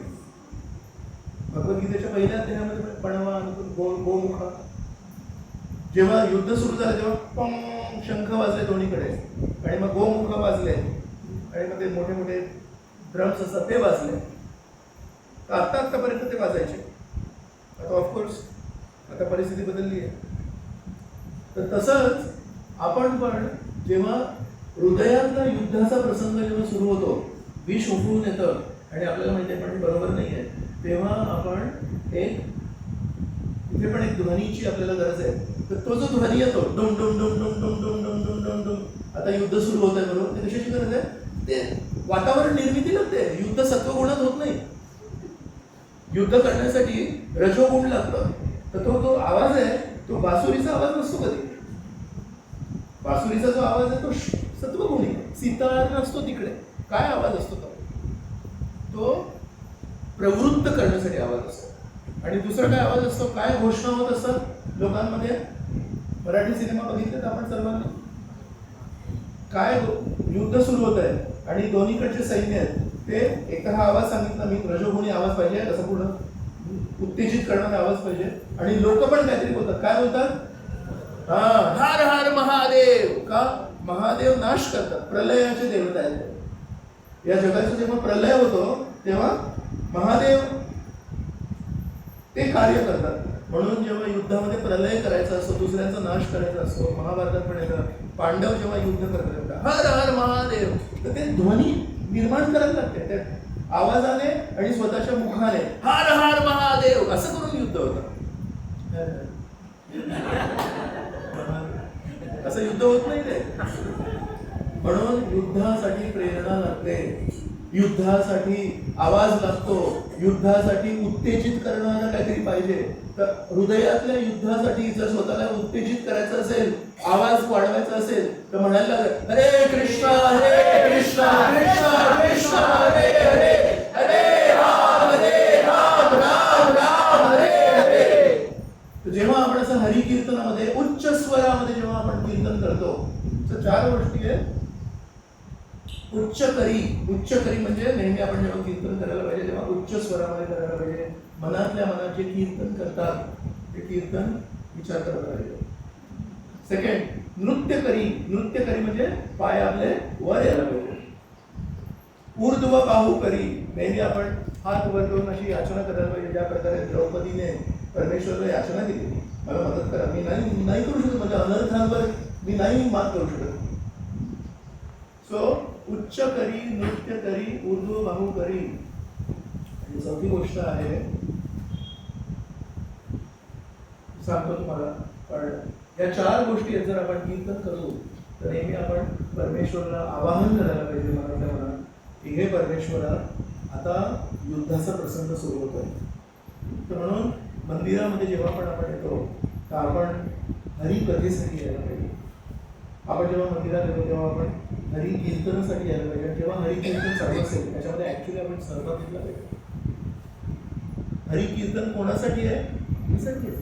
कारण हरी कीर्तनाचा जो ध्वनी आहे तो आंतरिक युद्धाला प्रोत्साहन देतो. श्री चैतन्य महाप्रभू आहेत. श्री चैतन्य महाप्रभूंची कृपा जर मिळाली तर हे षडरूपू आपल्यासमोर नमन करतील. जर बाहेरच्या युद्धासाठी प्रोत्साहन लागतं तसं आंतरिक युद्धासाठी प्रोत्साहन लागतं. जर आपण मंदिरामध्ये हरिकथेमध्ये हरिकीर्तनामध्ये जर आपण भाग नाही घेतला त्याचा एक दुष्परिणाम होईल. त्याचा एक दुष्परिणाम असा होईल, आपल्या आंतरिक युद्ध जेव्हा आपण सुरू करायची इच्छा होईल निर्माण होईल आपल्यामध्ये, तेव्हा आपल्याला प्रोत्साहन नाही मिळेल. तेव्हा आपण सोडून दे, कशाला युद्ध करायचं, स्वीकार करायचा. काहीतरी कलियुगाचा जन्म घेतलाय आणि सर्वसामान्य मान्यता आहे ही. लोभ क्रोध असणारच आहे कलियुगामध्ये. कुठे सत्ययुगामध्ये जन्म घेतलाय? मग आपण काय करू? षडरिपूं समोर आपण नतमस्तक होऊ. तर षडरिपूं समोर आपल्याला नतमस्तक नाही व्हायचंय, षडरिपूंवर आपल्याला हल्लाबोल करायचा आहे आणि हल्लाबोल करून त्या षडरिपूंना नतमस्तक करायचं आहे. तर ते नतमस्तक षडरिपूंना करण्यासाठी एकच युद्ध ध्वनी आहे. गुरुदेव कृपा बिंदू दीना, करो दासे तृणपेख काय म्हणताय हे गुरु महाराज, कृपया तुम्ही तुमची कृपा द्या आम्हाला. का बरं? मला तृणापेक्षा हीन व्हायचंय. मी ऐकतो रोज व्हायचंय, पण थोडंसं मी विचार करतोय की 2027 मध्ये सुरू करेल. 2020 ऐकलंय की 2027 खूप शुभ आहे आणि 2027 मध्ये खूप म्हणजे काहीतरी कुठे ऐकलं ते विचारायचं नाही मला, पण मी ते ऐकलंय कुठेतरी. आणि म्हणून माझं आज जे मी काय ऐकतोय किंवा काल ऐकलं किंवा परवा ऐकलं, बाकीच्या सगळ्या प्रवचनामध्ये जे ऐकलं किंवा भागवतामध्ये जे मी वाचन करतोय ते सगळं मी लिहून ठेवलंय. ते सगळं महत्वाचं आहे. 2027 तर प्रभूच्या राधानंद खूप छान वाक्य आहे. म्हणाले, आधी इंग्लिशमध्ये बोलतो मराठीत, maya tricks non devotees to not surrender to Krishna. At the same Maya tricks devotees to postpone their surrender to Krishna. तर माया कर्मींना किंवा अभक्तांना फसवते आणि त्यांना शिकवते की श्रीकृष्णाला समर्पण नाही करायला पाहिजे. आणि तीच माया वैष्णवांना पण फसवते हे समजावून की समर्पण पुढे करायचं, ढकलायचं. काय म्हणतात त्याला? पोस्टपोन तर समजतं मराठीत काय म्हणतात, त्याला पुढे ढकलायचं. सो मायादेवी तिला माहिती आहे वैष्णवांना जर मी जाऊन म्हटलं हे अजिबात श्रीकृष्णाला समर्पण नाही करायचं, तर आपण म्हणू मला तुझ्याशी नातं नाही ठेवायचं. तू मला काय शिकवते? श्रीकृष्णाला समर्पण नाही करायचं. गुरु महाराज म्हणते समर्पण करायचं, प्रभुपंत म्हणते समर्पण करायचंय, रूप गोस्वामी म्हणते समर्पण करायचंय. तर कदाचित आपण दूर जाऊ मायादेवीपासून. तर मायादेवी काय म्हणते, मला इकडे ठेवायचंय, या वैष्णवाला जवळ ठेवायचंय मला. मग काय म्हणणार तिला? तू एक काम कर, उद्या समर्पण कर, 2027 मध्ये कर समर्पण. आणि जेव्हा वय तुझं 50 होईल, मी असं ऐकलं की 50 वयामध्ये समर्पण एकदम सोपं होतं. तुझं आता वय 25 आहे, अजून 25 वर्ष तुला समर्पणासाठी. मग त्या दिवशी आपण जाऊन ज्यांचं वय 50 आहे त्यांना विचारायला पाहिजे, तुमचं वय 50 आहे, समर्पण एकदम सोपं आहे ना तुम्हाला? अजिबात सोपं नाही आहे. उलट भौतिक संस्कार होऊन गेले पाहिजे. मी जेव्हा 25 वयाचा होतो तेव्हा माझे भौतिक संस्कार एकदम उत्पळ होते, आता ते एकदम खोल गेले. म्हणून मी तुम्ही कधी करणार समर्पण? मी असं ऐकलं की 75 वर्ष जेव्हा होतं तेव्हा समर्पणासाठी ते योग्य आहे. आपण 75 वयाचं व्यक्तीकडे जाऊन विचारलं पाहिजे, कसं आहे तुमचं 75 वय समर्पणासाठी योग्य आहे ना?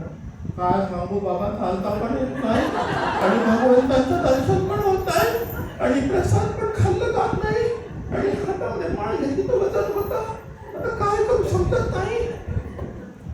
तर 25 मध्ये समर्पण होत नाही, 50 मध्ये समर्पण होत नाही, 75 मध्ये समर्पण होत नाही. मग कधी होणार समर्पण?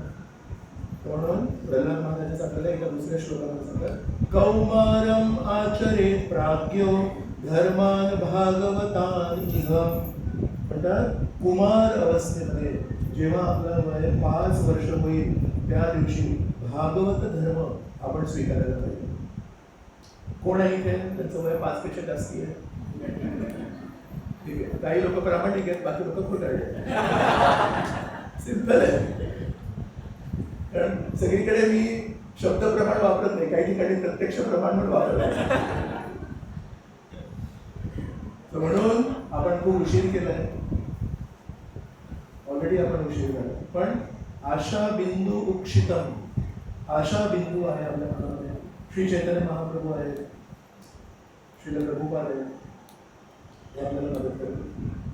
तर म्हणून आपण इथे हे थांबूया आणि जर कोणाला काही प्रश्न असतील तर आपण एक प्रश्न घेऊ शकतो की आपल्याला जे मिळालंय ते काय आहे आणि आपल्याला तो मार्ग आपल्या आचार्य दाखवत आहे तो काय मार्ग आहे आणि त्या मार्गावर चालण्यासाठी आपल्याला जे काही गरजेचं आहे ते पण दिलं आहे. असं नाही की काही लोक असं ते फक्त मार्ग दाखवतात, फक्त चालायचं कसं ते तुम्ही ठरवा.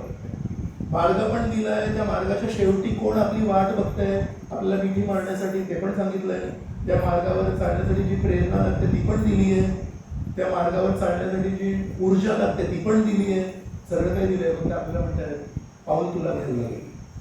मी ऊर्जा देईन, प्रेरणा देईन, अन्न देईन, माहिती देईन, प्रोत्साहन देईन, पण पाऊल तुला घ्यायचं. येस आपण ते थांबूया. कोणाच्या मनात जर काही प्रश्न असेल तर आपण प्रश्न घेऊ. येस पूजा सुबह आरती करते टाइम तो हाँ जी नरसिंह भगवान का आरती कर रहा था मैं। हाँ हाँ, तो आरती करते टाइम मैंने जब डाउनलोड किया तो मैंने बोला कि इसको भक्ति में आगे बढ़ाएं जरूर, और उसके लिए मेरे को साथ से नहीं छोड़ना है, इसके साथ मुझे और क्या ऐड करना चाहिए। प्रभूजी काही आपले मराठी भाषिक आहेत त्याच्याकडे. प्रभूजी विचारतात, आज सकाळी मी नरसिंग आरती करत होतो जेव्हा सकाळी घरी, तेव्हा नरसिंग देवांना प्रार्थना केली की हे नरसिंग देवा, जीवनामध्ये साधू संघ वैष्णवांचा संघ कधी सुटू नये ही प्रार्थना केली. यासोबत काही मी अजून पण काही प्रार्थना करायला पाहिजे का. वैष्णव संघ आहे त्याची व्याख्या आपण थोडी त्याच्यावर चर्चा करूया. रूप गोस्वामी 9 स्तर सांगतायत शुद्ध भक्तीचे. म्हणजे आदौ श्रद्धा, ततः साधू संघ, अथ भजन क्रिया, अनर्थ निवृत्ती स्यात्. तर पहिले 4 काय म्हणतात? श्रद्धा. जर श्रद्धा नसेल तर आपण या मंदिरामध्ये प्रवेशच नाही करत, मग आपल्याला ज्ञान मिळणार नाही. पण कोणा श्रद्धा असेल तर म्हणतो पण काहीतरी कार्यक्रम आहे, काल अनाऊन्समेंट केली की सकाळी उद्या भागवत ग्रंथाचे बघतो काय, आणि असं ऐकलं की नाश्ता पण चांगला असतो तर बघतो काय. तर श्रद्धा, त्या श्रद्धेमुळे मग आपण येतो. मग काय कोणाचं तरी ऐकायला लागतं काय करणार. आधी नाश्ता दिला असता तर काम झालं असतं. पण हे लोक पण खूप smart आहेत. आधी बसवतात, आधी नाचवतात आणि त्याच्यानंतर प्रसाद असतो. तर साधू सगळं करायला लागला. तर काय करायचं, दुसरा काही मार्ग दिसला नाही ते काही. नंतर म्हणतात भजन क्रिया, तिसरा मोठा भजन क्रिया. याचा अर्थ की आपण साधू संघ जेव्हा साधूंच्या शेजारी जाऊन बसतो त्याला आपल्या दृष्टीने आपण साधू संघ म्हणू शकतो. मी साधू संघ केला, काय केलं, मी वैष्णवांच्या शेजारी जाऊन बसलो. पण रूप गोस्वामी जे म्हणतायत साधू संघानंतर म्हणतायत भजन क्रिया. भजन क्रिया म्हणजे नवविधा भक्तीमध्ये श्रवणम, कीर्तनम, विष्णू स्मरणम जे काही असेल ते, त्याच्यामध्ये त्या 9 गोष्टींमधून एक गोष्ट होते का, तर मग भजन क्रिया. राईट. म्हणजे साधू संघ हा शेजारी बसण्याला साधू संघ म्हणतात की त्या वैष्णवाकडून आपण काहीतरी ऐकून श्रवणामध्ये एक पाऊल पुढे घेणं, किंवा श्रवण मला एवढं जमत नाही पण मला कीर्तन आवडतं तर मी कीर्तनामध्ये एक पाऊल घेणं, किंवा स्मरणामध्ये मी एक पाऊल पुढे घेणं, किंवा आराधनेमध्ये अर्चना मार्गामध्ये पुढे एक पाऊल घेणं, किंवा पादसेवनामध्ये एक पाऊल पुढे घेणं, त्याला म्हणतात. सो कधी कधी आपल्याला काय वाटतं, मी 4 वर्षापासून वैष्णवांचा संघ घेतोय, काय करतोय, शेजारी जाऊन बसतो. तर माझे शब्द नाही आहे पण प्रभुपादांचे शब्द आहेत. तर प्रभुपाद म्हणाले, कधी कधी मी जेव्हा प्रवचन देत असतो तेव्हा एक दास येतो आणि माझ्या मांडीवर बसतो. आणि प्रभुपाद म्हणायचे, हा पण माझा संघ घेतोय, हा दास माझा संघ घेतोय, माझ्या शरीरावर बसलाय, पण त्याला मी संघ नाही म्हणत. संघ म्हणजे मी जे बोलतोय त्याला जे शिष्य माझे ऐकतायत ते माझ्यापासून दूर बसले पण ते संघ घेतात. म्हणून वैष्णवांच्या व्याख्येमध्ये संघ हा आपण भौतिक दृष्टीने कोणाच्या जवळ आहोत त्यांनी नाही ठरत. तिथे खूप भौतिक दृष्टिकोन झाला. मी शिक्षकांच्या जवळ आहे म्हणजे काय, मी शिक्षकांच्या शेजारी जाऊन बसतो. मी शिक्षकांच्या जवळ आहे म्हणजे मी शिक्षकांच्या शिकवणीला माझ्या जीवनामध्ये प्राधान्य देतो, त्याला म्हणतात जवळीकपणा. तर म्हणून वैष्णवांचा संघ हा शेजारी बसण्यामध्ये नाही. वैष्णवांचा संघ आहे की वैष्णव जे आपल्याला सांगतायत त्याला आपण आपल्या हृदयाच्या जवळ आणतोय. ते कसं समजायला पाहिजे आपल्याला, आपण जवळ आणतोय की नाही. तर भजन क्रिया आपली सुरू होते. समजा 4 वर्षापासून आपण मंदिरात येतोय पण आपण चॅन्टिंग करत नाही, आपण जप करत नाही. आपण परमेश्वराला कधी एकादशीच्या दिवशी, सणवाराच्या रामनवमीच्या दिवशी आपण सात्विक आहार भोग अर्पण करत नाही. आपण परमेश्वराची पूजा करत नाही, एक दिवा नाही करत. काय ऱ्हास झालाय संस्कृतीचा. लोकांना एक आरती करायला वेळ नाही. कसं शक्य आहे, दिवसभर जे आपण हे करतो त्याला किती वेळ मिळतो. अशक्य आहे. जर कोणी मला म्हणाला मला एक आरती करायला वेळ नाही, एका आरती करायला 10 मिनिटं ते 15 मिनिटं लागतात. पण अनेक हिंदू परिवारांमध्ये, वैष्णव परिवारांमध्ये दिवसातून एकदा पण आरती होत. It is unimaginable. तर आपण परमेश्वराचे सेवक आहोत हे फक्त ऐकून आणि बोलून होणार नाही, आपल्याला कृतीतून दाखवायला लागेल. शिवाजी महाराज जेव्हा यायचे तेव्हा समजा सगळे मावळे आहेत आणि ते मावळे तुला म्हणतात हे आमचे राजे, ते बोलून होतं. थोडा अनुभव किंवा थोडा कल्पना करा, सगळे मावळे बसले असे, नंतर शिवाजी महाराज आले, तर काय काय त्यांच्या कृतीमध्ये दिसेल? सो somebody can say माझ्या हृदयामध्ये आहे, माझ्या हृदयामध्ये शिवाजी महाराजांसाठी खूप मान सन्मान आहे, असं नसतं. हृदयात जर असेल तर ते आपोआप वर्तणुकीत पण दिसतं. एका राजासाठी पण नियम असतात, वागायला पाहिजे. जेव्हा राजे चालायचे तेव्हा सगळेजण गप्प बसायचे. आपण परमेश्वराची आरती चालू असताना बोलतो, आपण परमेश्वराचा अभिषेक चालू असतो तेव्हा आपण आपल्या गप्पा मारतो. हाऊ टू अंडरस्टँड दिस?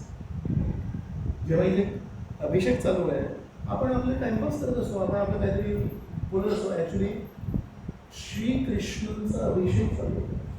श्रीकृष्ण त्या मूर्ती रूपामध्ये आपल्या जड डोळ्यांसमोर अलोक्ष श्रीकृष्ण या जड इंद्रियांच्या पलीकडे आपण नाही बघू शकत माणसाच्या डोळ्याने, पण आपल्याला दिसावं, आपल्यावर कृपा व्हावी म्हणून आपण अभिषेक स्वीकार करत आपल्याला. आपलं दूध काय दूध देते, आपण जे दही देतोय, आपण जे मध देतोय, काय त्याचं काय क्वालिटी काय, त्याची गुणवत्ता काय आहे?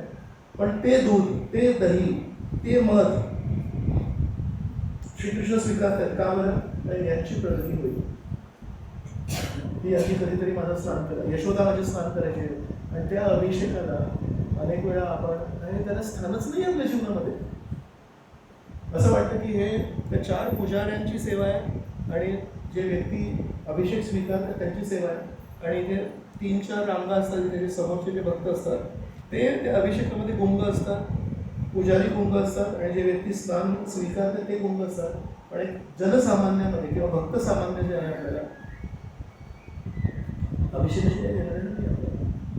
तर एका राजासमोर पण जर आपण असं वागलो तर आपल्या शेजारचे लोक म्हणतील काय तुम्ही राजांसमोर कसं वागता, हे राजाधिराज आहेत. म्हणून एक आपण स्वतःचं अनुकर्षण करायला पाहिजे की मी वैष्णवांचा संघ करतोय म्हणजे फक्त शेजारी जाऊन बसतोय की आपण वैष्णवांचा संघ करतोय म्हणजे आपण ते वैष्णव जे बोलताय त्या गोष्टींना प्राधान्य आपल्या जीवनामध्ये देण्यासाठी प्रयत्न करतोय. देऊ की नाही हा, कारण प्रत्येक गोष्ट आपल्या मनासारखी होत नाही. आपण लढा तरी देतोय का, आपण प्रयत्न तरी करतोय. तर वैष्णवांचा संघ म्हणजे हा नाही की पुरुषांनी धोती घालायची आणि महिलांनी साडी घालायची आणि तिलक लावायचं. वैष्णवांचा संघ म्हणजे जिथे श्रवणम, कीर्तनम, स्मरणम, अर्चनम, वंदनम, दास्यम, सख्यम, आत्मनिवेदनम या 9 गोष्टींना प्राधान्य दिलं जातं. कुठलाही संघ असू दे तिथे तिलक नसू दे, तिथे शर्ट पॅन्ट नसू दे, तिथे पंजाबी ड्रेस असू दे. पेहनाव्याने आपण वैष्णव नाही म्हणणार, आपल्या कृतीने आपण वैष्णव म्हणणार. तर जेव्हा वैष्णव एकत्र येतात तेव्हा कधी कधी आपलं लक्ष हे जास्ती पेहनाव्याकडे जातं, पण ॲक्च्युली आपलं लक्ष आपल्याला द्यायला पाहिजे की आपण जेव्हा एकत्र येतोय तेव्हा आपण एकमेकांना श्रवणासाठी प्रोत्साहन देतोय का. जर आपल्या शेजारी कोणी आपला जीवलग मित्र आहे, त्याचा आपल्यावर विश्वास आहे, तो समजा झोपत असेल तर आपण प्रेमाने, असं नाही त्याला प्रेम नाही म्हणत, त्याला म्हणतात असं पायाला सगळं स्पर्श, तुला बघितलं गुडघ्या गेलं मंदिरात सौभाग्य आहे, काहीतरी आपल्याला ऐकायला भेटतं, असं हे प्रेमाने कळलं. तर त्याच्यामध्ये काय झालं, तो वैष्णव संघ झाला की आपण त्याच्या श्रवणासाठी त्याला प्रोत्साहन देतो. समजा आपला कोणी जिल्हा मित्र आहे, आपण त्याला 2-1 महिन्यांपासून मंदिरात बघितलंच नाही, एकदा बघितलं नाही तर आपल्याला वाटतं ते आजारी असेल, दुसऱ्यांदा बघितलं नाही, घरात उन्हाळ्यामध्ये लग्न समारंभ असतं तर कधी लग्नासाठी 2 महिने झाले, एप्रिलमध्ये नाही बघितलं, मेमध्ये नाही बघितलं, जून महिना आला, 2 महिने काही एवढी किती ते लग्न समारंभ असतं. थोडा फोन करायचा, अरे तुला किती दिवसांपासून मी मिस करतोय आणि थोडंसं येशील का, मागच्या शनिवारी हा विषय चर्चा झाला, त्याच्यामध्ये ती चर्चा झाली आणि हे शिकायला मिळालं आणि तुझी खूप आठवण येत होती मला, कारण तुला असं सगळं खूप आवडतं ऐकायला. तर श्रवणासाठी प्रोत्साहन देणे म्हणजे वैष्णव. कीर्तनामध्ये इतरांना प्रोत्साहन देणे म्हणजे वैष्णव. कोणी यात्रेला रजिस्टर करत नाही आहे तर फोन करणे हे सांगणे, चला जाऊया का आपण यात्रेला, नाही मला कठीणच आहे यात्रेला, मला तब्येत डाऊन आहे, अरे मी काळजी करू तुझी, मी तुला मदत करेन तुला. अशा प्रकारे नवविध भक्ती, त्याच्यामध्ये जेव्हा आपण कोणाला तरी मदत करतो, त्याच्यामध्ये कोणातरी प्रोत्साहन देतो, त्याच्यामध्ये कोणातरी आधार देतो, त्यांना म्हणतात वैष्णव संघ. आता जो लेटेस्ट त्यांनी सिनेमा लागलाय त्याला जर 4 वैष्णव सोबत गेले, मला माहिती तुला आवडतो सिनेमा, तो नट तुला फेवरेट नट आहे, तर आपण 4 जण सोबत जाऊ आणि त्याचे 4 तिकीट घ्यायचे. तर प्रभूजी आम्ही 3 तास वैष्णव संघ आणि तिथे जेव्हा एकमेकांना मारायचे तेव्हा आम्ही लगेच एकमेकांचा हात धरला. तर 4 एकदम समरस झालो होतो, सिनेमा बघण्यामध्ये समरस झालो होतो. गाणे जेव्हा ते छान गाणे चालू होते तेव्हा आम्ही 4 एका सुरात गात होतो. आम्ही किती छान वैष्णव संघ केला. वैष्णव संघ म्हणजे नवविध भक्ती बाह्य. जर आपण काही गोष्टी एकत्र करत असू, समजा आपण 5 जण एकत्र आलो आणि आम्ही काही नको त्या गोष्टी चर्चा करतोय, तर आपण वैष्णव संघ म्हणतो. वैष्णव संघ म्हणजे विष्णूंच्या संबंधित आपण काही चर्चा करतोय का, आपण शुद्ध वैष्णवांच्या संबंधित काही चर्चा करतोय. तर त्याचं मापदंड मी सांगितलं तुम्हाला, आपण विचार करतोय भजन क्रिया होते. तर समजा मी अमुक वैष्णवांचा संघ करतोय आणि त्याच्यातून एक लक्षात येत आहे मला प्रोत्साहन नाही मिळत आहे श्रवणासाठी, मला खच्चीकरण होतं. असं वाटतं ना, म्हणजे आधी असं वाटायचं की मंदिरात जायला पाहिजे, पण जेव्हापासून या वैष्णवाचा संघ करतोय तेव्हापासून एक लक्षात आलं मंदिरात जाण्याची पूर्ण इच्छाच गेली. आधी जेव्हा बसायचो तेव्हा प्रसादाचं प्लेट जेव्हा समोर यायचं तेव्हा महाप्रसाद गोविंदे म्हणजे वैष्णव. आता जेव्हा प्रसादाची प्लेट समोर येतं तेव्हा वाटतं आजकाल मंदिराच्या प्रसादात तेल जास्त असतं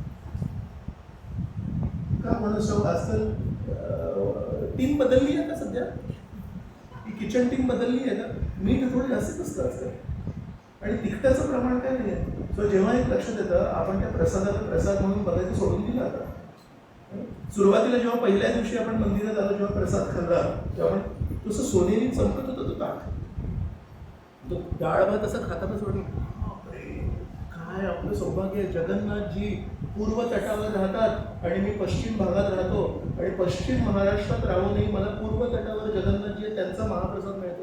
अन्नब्रह्म जगन्नाथजींचा महाप्रसाद मिळणार किती मोठं सौभाग्य आहे. तर पहिल्या दिवशी जेव्हा आपण मंदिरात महाप्रसाद खाल्ला तेव्हा असं वाटलं आपल्याला, काही दिवसांनी म्हटलं असं तिखट असतं. तो प्रसाद कसा वाटला, तेल असतं त्याला जास्तच टाकतं. म्हणजे आपली जी दृष्टी आहे ही आता कुणीकडे गेली, ही आता भौतिक गोष्टींकडे गेली. प्रसादाला जर आपण भौतिक स्तरावर मोजमाप करायला लागलो, आपल्या समजायला पाहिजे माझा वैष्णव संघ होत नाही किंवा मी ज्याचा संघ करतोय त्याच्यातून भजन क्रिया काय माझी चांगली होत नाही. तर आपण कोणा वैष्णवांचा संघ करायला पाहिजे, ज्या वैष्णवांच्या संगतीमध्ये श्रवणाला प्रोत्साहन मिळतं, कीर्तनाला प्रोत्साहन मिळतं, अर्चना विधीला प्रोत्साहन मिळतं, पाद सेवनं करण्यासाठी प्रोत्साहन मिळतं. जर दोषारोपण होत असेल वैष्णवांच्या संघामध्ये, याला अक्कल नाही आहे, हा असाच आहे, त्याला काय कळतच नाही, हा याच्याबद्दल बोलूच नको, ही जर चर्चा होत असेल तेलात लावून कंठी म्हणा घालून, परंतु विचार करायला पाहिजे की रूप गोस्वामी म्हणतात अदव श्रद्धा तथा साधू संघ अथ भजन क्रिया आणि नंतर म्हणतात अनर्थ निवृत्ती स्यात. अनर्थ निवृत्ती होते, पण मी जो वैष्णव संघ करतोय त्याच्यामध्ये माझ्या अनर्थ तर वाढत चालले, इतरांवर टीका करण्याची माझी जी प्रवृत्ती होती तिथे वाढत चालली आहे. मग आपल्याला समजायला पाहिजे, मला असं वाटतं मी वैष्णव संघ करतो म्हणून मी वैष्णव संघ करतो, कुठेतरी माझा चुकतो. म्हणून शेजारी बसून वैष्णव संघ नाही होणार. आपल्याला विचार करायला लागेल की मी श्रीकृष्णांच्या जवळ चाललो आहे की मी श्रीकृष्णापासून दूर चाललो. माझ्या हृदयामध्ये प्रभुपादांप्रती कृतज्ञता वृद्धिंगत होते की माझ्या हृदयामध्ये प्रभुपादांप्रती जी कृतज्ञता पहिल्या दिवशी होती जेव्हा मी बघितलं वैष्णवांना कीर्तनामध्ये खेळ मांडियेला वाळवंटी बाई,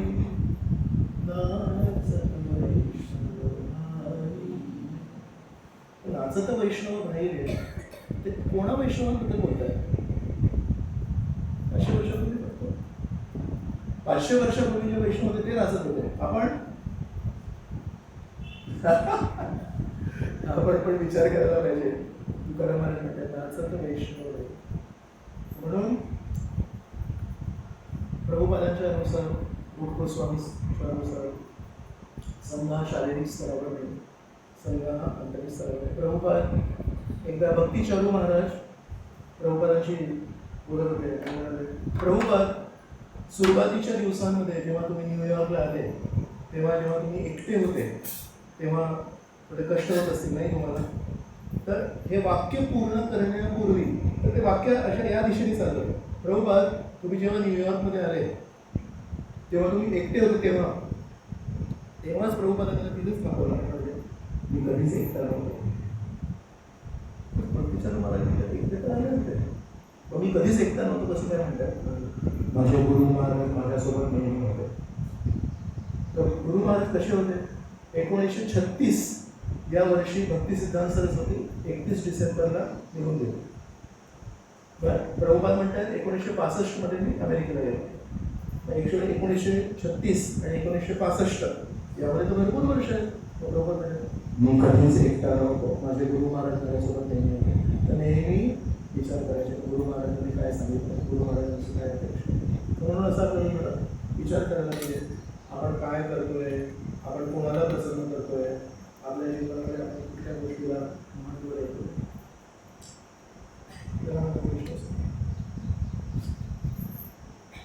तुमच्या सर्वांचा वैष्णवाचा संघ घेण्यासाठी मी इथून काल इथे आलो आणि काल पण तुम्हा सर्व वैष्णवाचा संघ घेतला, आज पण तुम्हा सर्व वैष्णवाचा संघ घेतोय आणि पुढे 3-4 दिवस पण तुम्हाला सर्व वैष्णवाचा संघ घेण्याची इच्छा आहे.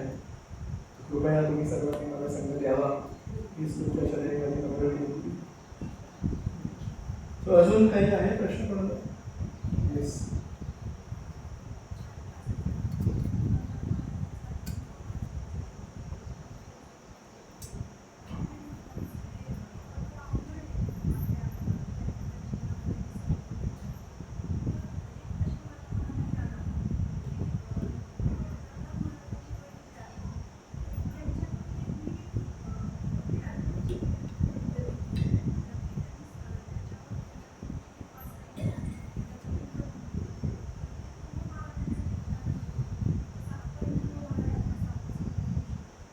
सत्य परिस्थिती आहे.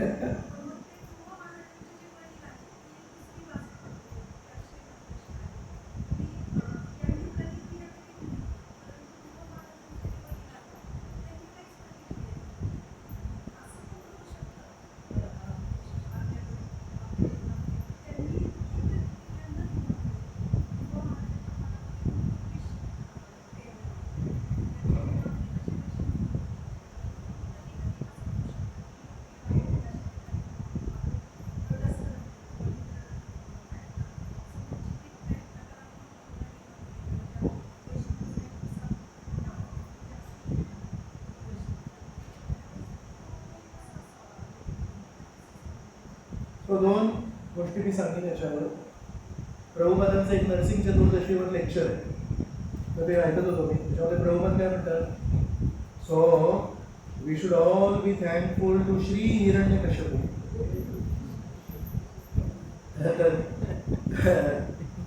श्री शुक उवाच, श्री ऋषी उवाच, श्री राज उवाच, श्री नारद उवाच, श्री रुद्र उवाच. सगळ्या लोकांना जेव्हा ते बोलतात भागवतामध्ये तेव्हा श्री श्री लावलाय. तर हिरण्यकश्यपूला पण श्री लावलाय प्रभुपादांनी. आणि लेक्चरमध्ये म्हणतात आपण श्री हिरण्यकश्यपू प्रति कृतज्ञ राहायला पाहिजे. म्हणतात का? बरं, कारण जर हिरण्यकश्यपू नसते तर म्हणाले प्रल्हाद महाराज नसते. आपल्याला प्रल्हाद महाराज का मिळाले? कारण हिरण्यकश्यपू तसे वागले नव्हते. तेव्हा मला लक्षात आलं की प्रभुपाद असं म्हणतात की त्यांची ती जी वागणूक आहे ती या वैष्णवाच्या श्रेष्ठ गुणांना प्रकाशित करण्यासाठी कारणीभूत होती. म्हणून आपण हा एक दृष्टिकोन घेऊ शकतो की जेव्हा कोणी व्यक्ती जेव्हा आपल्याशी आपल्या अपेक्षेप्रमाणे वागत नाही तर ॲक्च्युली आपल्याला ते अजून शुद्ध होण्यासाठी झोपत आहेत. आपल्याला म्हणतात की नाही अजून शुद्ध व्हा, अजून शुद्ध व्हा, अजून शुद्ध व्हा. आपण कधी कधी परमेश्वराला प्रार्थना करतो परिस्थिती बदलण्यासाठी, पण परमेश्वराने ती परिस्थिती आपल्या जीवनामध्ये पाठवलेली असते आपल्याला बदलण्यासाठी. सो म्हणून खूप एक गोष्ट सांगतो तुम्हाला. भक्ती सिद्धांत सरस्वती ठाकूरांची जीवनातली गोष्ट आहे की भक्ती सिद्धांत सरस्वतींचे एक शिष्य प्रचारक होते आणि त्यांनी एका ठिकाणी जाऊन प्रचार केला, तिथे मंदिर बांधलं आणि भगवंतांची प्राणप्रतिष्ठा होणार होती. मग त्याच्या गुरु महाराजांना त्यांनी विनंती केली, या दिवशी या तिथीला तुम्ही या आणि तुम्ही ती प्राणप्रतिष्ठा करा. तर त्यावेळेस पत्र व्यवहार इतका फास्ट नव्हता, तार पाठवणे वगैरे पण एवढं फास्ट नव्हतं. ती 100 वर्ष आधीची गोष्ट आहे. तर कुठून तरी अशी बातमी आली की गुरु महाराज येणार आहेत त्या दिवशी, ज्या दिवशी प्राणप्रतिष्ठा आहे. आणि त्याचा काही शुभ काळ असतो ना, तर त्या दिवशी 1000-2000 लोक आले आणि मूर्ती तिथे उपस्थित आहेत राधाकृष्णांची आणि त्यांची प्राणप्रतिष्ठा व्हायची. आणि तो जो शुभ काळ आहे तो चाललाय आणि भक्ती सिद्धांत सरस्वती आलेच नाही. तर कुठून तरी खबर आली होती येणार आहेत, पण असं ते असं लेखी नव्हतं आणि ते वाट बघतायत आणि 2000 लोक येऊन तिथे वाट बघतायत की आता हे प्राणप्रतिष्ठा कधी होणार. आणि तो जर काळ निघून गेला तर मग परत कधी काळ येईल माहिती नाही. आणि मग अशुभ काळामध्ये प्राणप्रतिष्ठा कशी करायची, मग आता काय करायचं अशा परिस्थितीमध्ये. गुरु महाराजांना सांगितलं होतं यायचं, ते म्हणाले होते मी येणार आहे, पण येत नाही. तो शुभ काळ चाललाय, 2000 लोक येऊन वाट बघतात, सगळी तयारी तिथे झाली, तर काय करायचं या शिष्याने. तर त्याच्यावर प्रेशर आलं की आता तुम्ही तरी करा, नाही तर काय करायचं. तो म्हणतोय पण गुरु महाराजांनी करायला पाहिजे, माझी तर पात्रता नाही आहे प्राणप्रतिष्ठा करण्यासाठी, पण तो शुभ काळ चाललाय. तर असं करत ते प्रेशर वाढत गेलं आणि शेवटी परमेश्वरासमोर जाऊन माफी मागून विनवण्या करून गुरु महाराजांचं प्रतिनिधित्व मी करतोय या भावनेने या वैष्णवाने प्राणप्रतिष्ठा सुरू केली. काय करणार. आणि जसं ते सुरू केलं त्याच्या 5 मिनिटामध्ये त्या मंदिराच्या हॉलच्या दरवाजामध्ये भक्ती सिद्धांत सरस्वती आले. आणि भक्ती सिद्धांत सरस्वतींनी बघितलं की मला बोलवलं होतं प्राणप्रतिष्ठा करायला, पण या शिष्याने स्वतः ती प्राणप्रतिष्ठा सुरू केली. तर भक्ती सिद्धांत सरस्वती त्या दरवाजातून परत निघून गेले. आणि या शिष्याने बघितलं की मी प्राणप्रतिष्ठा सुरू केली, पण कुठल्या भावनेने सुरू केली तरी तिथे काय करणार. येत आहेत नाही येत आहेत, एवढी सगळी तयारी केली आहे, काय करायचं त्याचं. तर आता त्यांनी बघितलं की गुरु महाराज आले, गुरु महाराजांनी बघितलं की मी करतोय म्हणून गुरु महाराज निघून गेले. त्यावेळेस या शिष्याची काय परिस्थिती झाली असेल. तो आतमध्ये संपला, त्यांनी ती प्राणप्रतिष्ठा थांबवली आणि पळत पळत भक्ती सिद्धांत सरस्वतीच्या पाठी गेला. तर भक्ती सिद्धांत सरस्वती तिथे शेजारी जाऊन एका रूममध्ये जाऊन वाट बघत होते. शिष्य गेला रडत रडत, डोळ्यातून सगळे अश्रू वाहत आहेत, पूर्ण साष्टांग दंडवत प्रणाम, गुरु महाराजांचे चरण पकडले, त्यांना आंघोळ घातली, स्नान केलं आपल्या डोळ्यांच्या अश्रूंनी. म्हणजे गुरु महाराज प्रामाणिकपणे सांगतो अजिबात मला सुरू करायचं नव्हतं, पण तुमच्याकडून पण मला, कारण गुरु महाराज पण प्रवास करत होते, भक्ती सिद्धांत सरस्वती प्रवास करायचे, पण मला असं कुठून तरी कळालं होतं की तुम्ही येणार म्हणून मी सगळी तयारी केली. मला अजिबात लोभ नाही आहे, मला गुरु नाही बनायचं आहे, पण सगळी तयारी केली आणि तुम्ही येणार पण होतात आणि तुम्ही आलात पण, म्हणजे खरं होतं ते. पण तो काळ निघत चालला होता आणि माझ्याकडे काही बातमीच नाही की तुम्ही लेट होत आहे, तर मी थोडं थांबतो मग तुम्ही याल. आणि हे सगळं प्रेशर वाढत होतं. तर मी तुमचा प्रतिनिधी म्हणून मी प्रार्थना केली भगवंतांना आणि तुमचे हात आहेत अशा दृष्टीने या भावनेने मी ती प्राणप्रतिष्ठा सुरू केली. मला माफ करा, प्लीज मला माफ करा. जर तुम्ही मला माफ नाही केलं, मी बघितलं तुम्ही आलात आणि निघून गेला, तुम्ही जर माझ्यावर, तुम्हाला जर वाटलं की मी तुमचं स्थान घेण्याचा प्रयत्न करतोय तर माझं आयुष्य संपलं नव्हतं, तर कृपया मला माफ करा.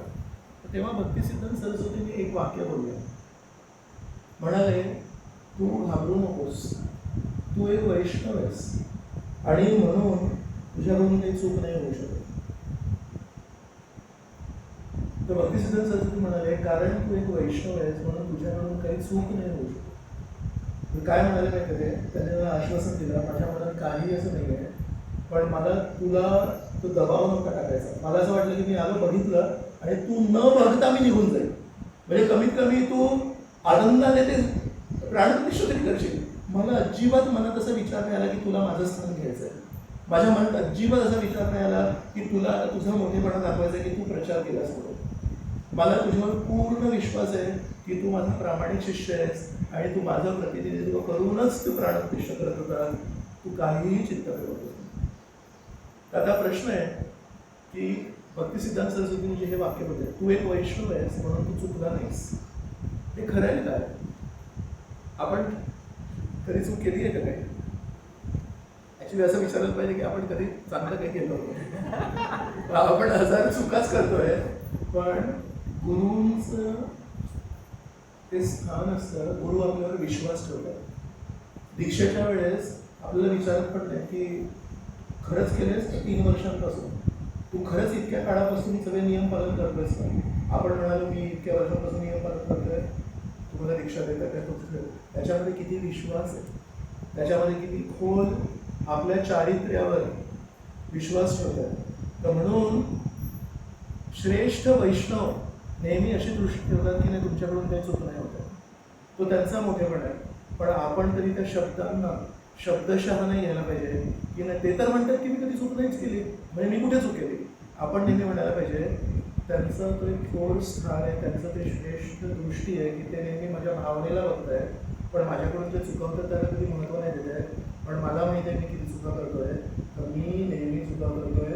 आणि म्हणून मला कोणीतरी येऊन जेव्हा सांगतात की असं का केलं, तसं का केलं, तसं का केलं, ते आपण ॲक्च्युली चांगल्या दृष्टीने चांगल्या मनाने आपण त्याचा स्वीकार करायला पाहिजे आणि आपण आपल्या जीवनाला वळण द्यायला पाहिजे. आपण तेव्हा हे नाही म्हणायला पाहिजे की गुरु महाराज तर म्हणाले की ती कधी चुका करतो. तो गुरु महाराजांची दृष्टी खरोखर आहे तशी. गुरु महाराज प्रभुपादांनी कधी काही चुका बघितल्याच नाही. प्रभुपाद त्यांच्या शिष्याला म्हणतात तुम्ही माझ्या गुरु महाराजांचे प्रतिनिधी आहात, कारण माझ्या गुरु महाराजांनी मला सांगितलं की अमेरिकेत जाऊन प्रचार कर आणि मी एकटा आलो इकडे आणि मी म्हातारा होतो, तर मला मदत पाहिजे होती, तर गुरु महाराजांनी मला मदत करण्यासाठी तुम्हाला पाठवलं. पण समजा त्या शिष्याने जर विचार केला असता, आता लक्षात आलं कोण आहे आम्ही? एक त्याच्यातला त्या व्यासपूजेला बसलेला एक वैष्णव समजा शेजारच्या वैष्णवाला म्हणतोय, काय म्हणाले प्रभुपाद व्यासपूजेमध्ये? काय म्हणाले अखिल बंधू प्रभुपाद म्हणाले तुम्ही सर्व भक्ती सिद्धांत सरस्वतींचे प्रतिनिधी आहात. तुम्ही माझ्या जीवनामध्ये मला मदत करायला त्यांनी मला पाठवले, तुम्हाला पाठवले. हे जर त्या वैष्णवाने स्वीकारलं आणि जर त्या वैष्णवाने शेजारकडे सांगितलं मी कोण आहे? भक्ती सिद्धांत सरस्वतीचं प्रतिनिधी. आणि कशासाठी आलोय आम्ही? प्रभुपादाला मदत करायला. काय होईल त्याच्या व्यक्तीचं? तर हे प्रभुपादांची दृष्टी, हे प्रभुपादांचं स्थान आहे की प्रभुपाद त्या सर्व शिष्याला त्या दृष्टीत होत आहे. पण आपण जर ते स्वीकारलं की मी त्या स्थानामध्ये आहे, तर मग आपल्याला फजिती होतं. म्हणून आपण नेहमी काय विचार करायचा की माझ्याकडून भरपूर चुका झाल्या आहेत, माझ्याकडून भरपूर काही झालं आहे आणि मला आता त्याला सुधारण्यासाठी एक खूप छान संधी मिळते. म्हणून आपण नेहमी विचार करायला पाहिजे की बाकीचे लोक आपल्याशी कसं वागतात. आपण नेहमी हा विचार करायला पाहिजे की मला परमेश्वर श्री हिरण्यकश्यपूद्वारे मला संधी देत आहे श्री प्रल्हाद होण्यासाठी. श्री प्रल्हाद जर व्हायचं असेल तर श्री हिरण्यकश्यपूला नमस्कार करायला प्रभुपाद आपल्याला शिकवतात श्री हिरण्यकश्यपू व्हायचं. ते एक भागवत प्रवचनकार आहेत, ते म्हणत होते की इस्कॉनच्या भागवता बाहेर पण भागवत ग्रंथ मिळतो, त्याच्यामध्ये शुकदेव गोस्वामींना पण श्रीने लावलंय. बाकीचे जे ग्रंथ आहेत ते आता 2 महिन्यांची गोष्ट आहे. इस्कॉनमध्ये देवकी नंदन प्रभू म्हणून खूप फेमस प्रवचन करतात होते. ते सांगत होते की मी बाकीचे भागवत जेव्हा उचलले पुस्तक थोडं सोबत ठेवतात, तर त्याच्यामध्ये फक्त कृष्णांना श्रीकृष्ण, बाकी शुक उवाच. आणि एकीकडे इथे जे बसलेले आहेत ते म्हणते so we should thank Shri Hiranyakashipu. तर आपण कोणाच्या छत्रछायेखाली आहोत हे आपल्याला अनआकलनीय आहे. तर खूप मोठे मोठे भागवत प्रवचनकार आले आणि गेले, पण आपलं सौभाग्य आहे की आपण AC भक्तिवेदांत स्वामी श्री प्रभुपादांच्या वंशावलीमध्ये आहोत, आध्यात्मिक वंशावलीमध्ये.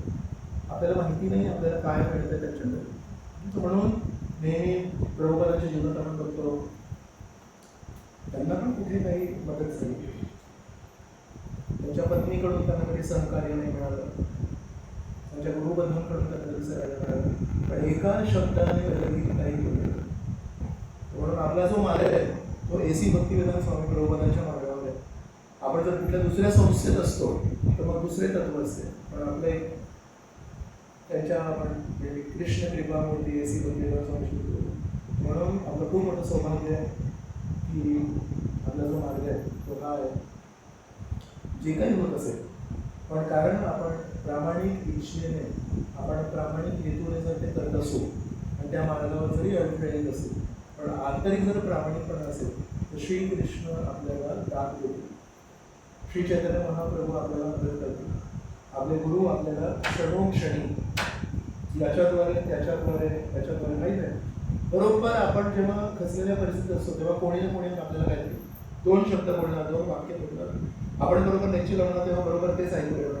ते कधी होतं जेव्हा आपण प्रामाणिक असतो. म्हणून जय श्री हिरण्यकश्यपू की जय, जय श्रीमद भागवत महापुराण की जय, जय श्री प्रभुपाद की जय, अनंत कोटि वैष्णव की जय, जय निताय गौर प्रेमानंदे.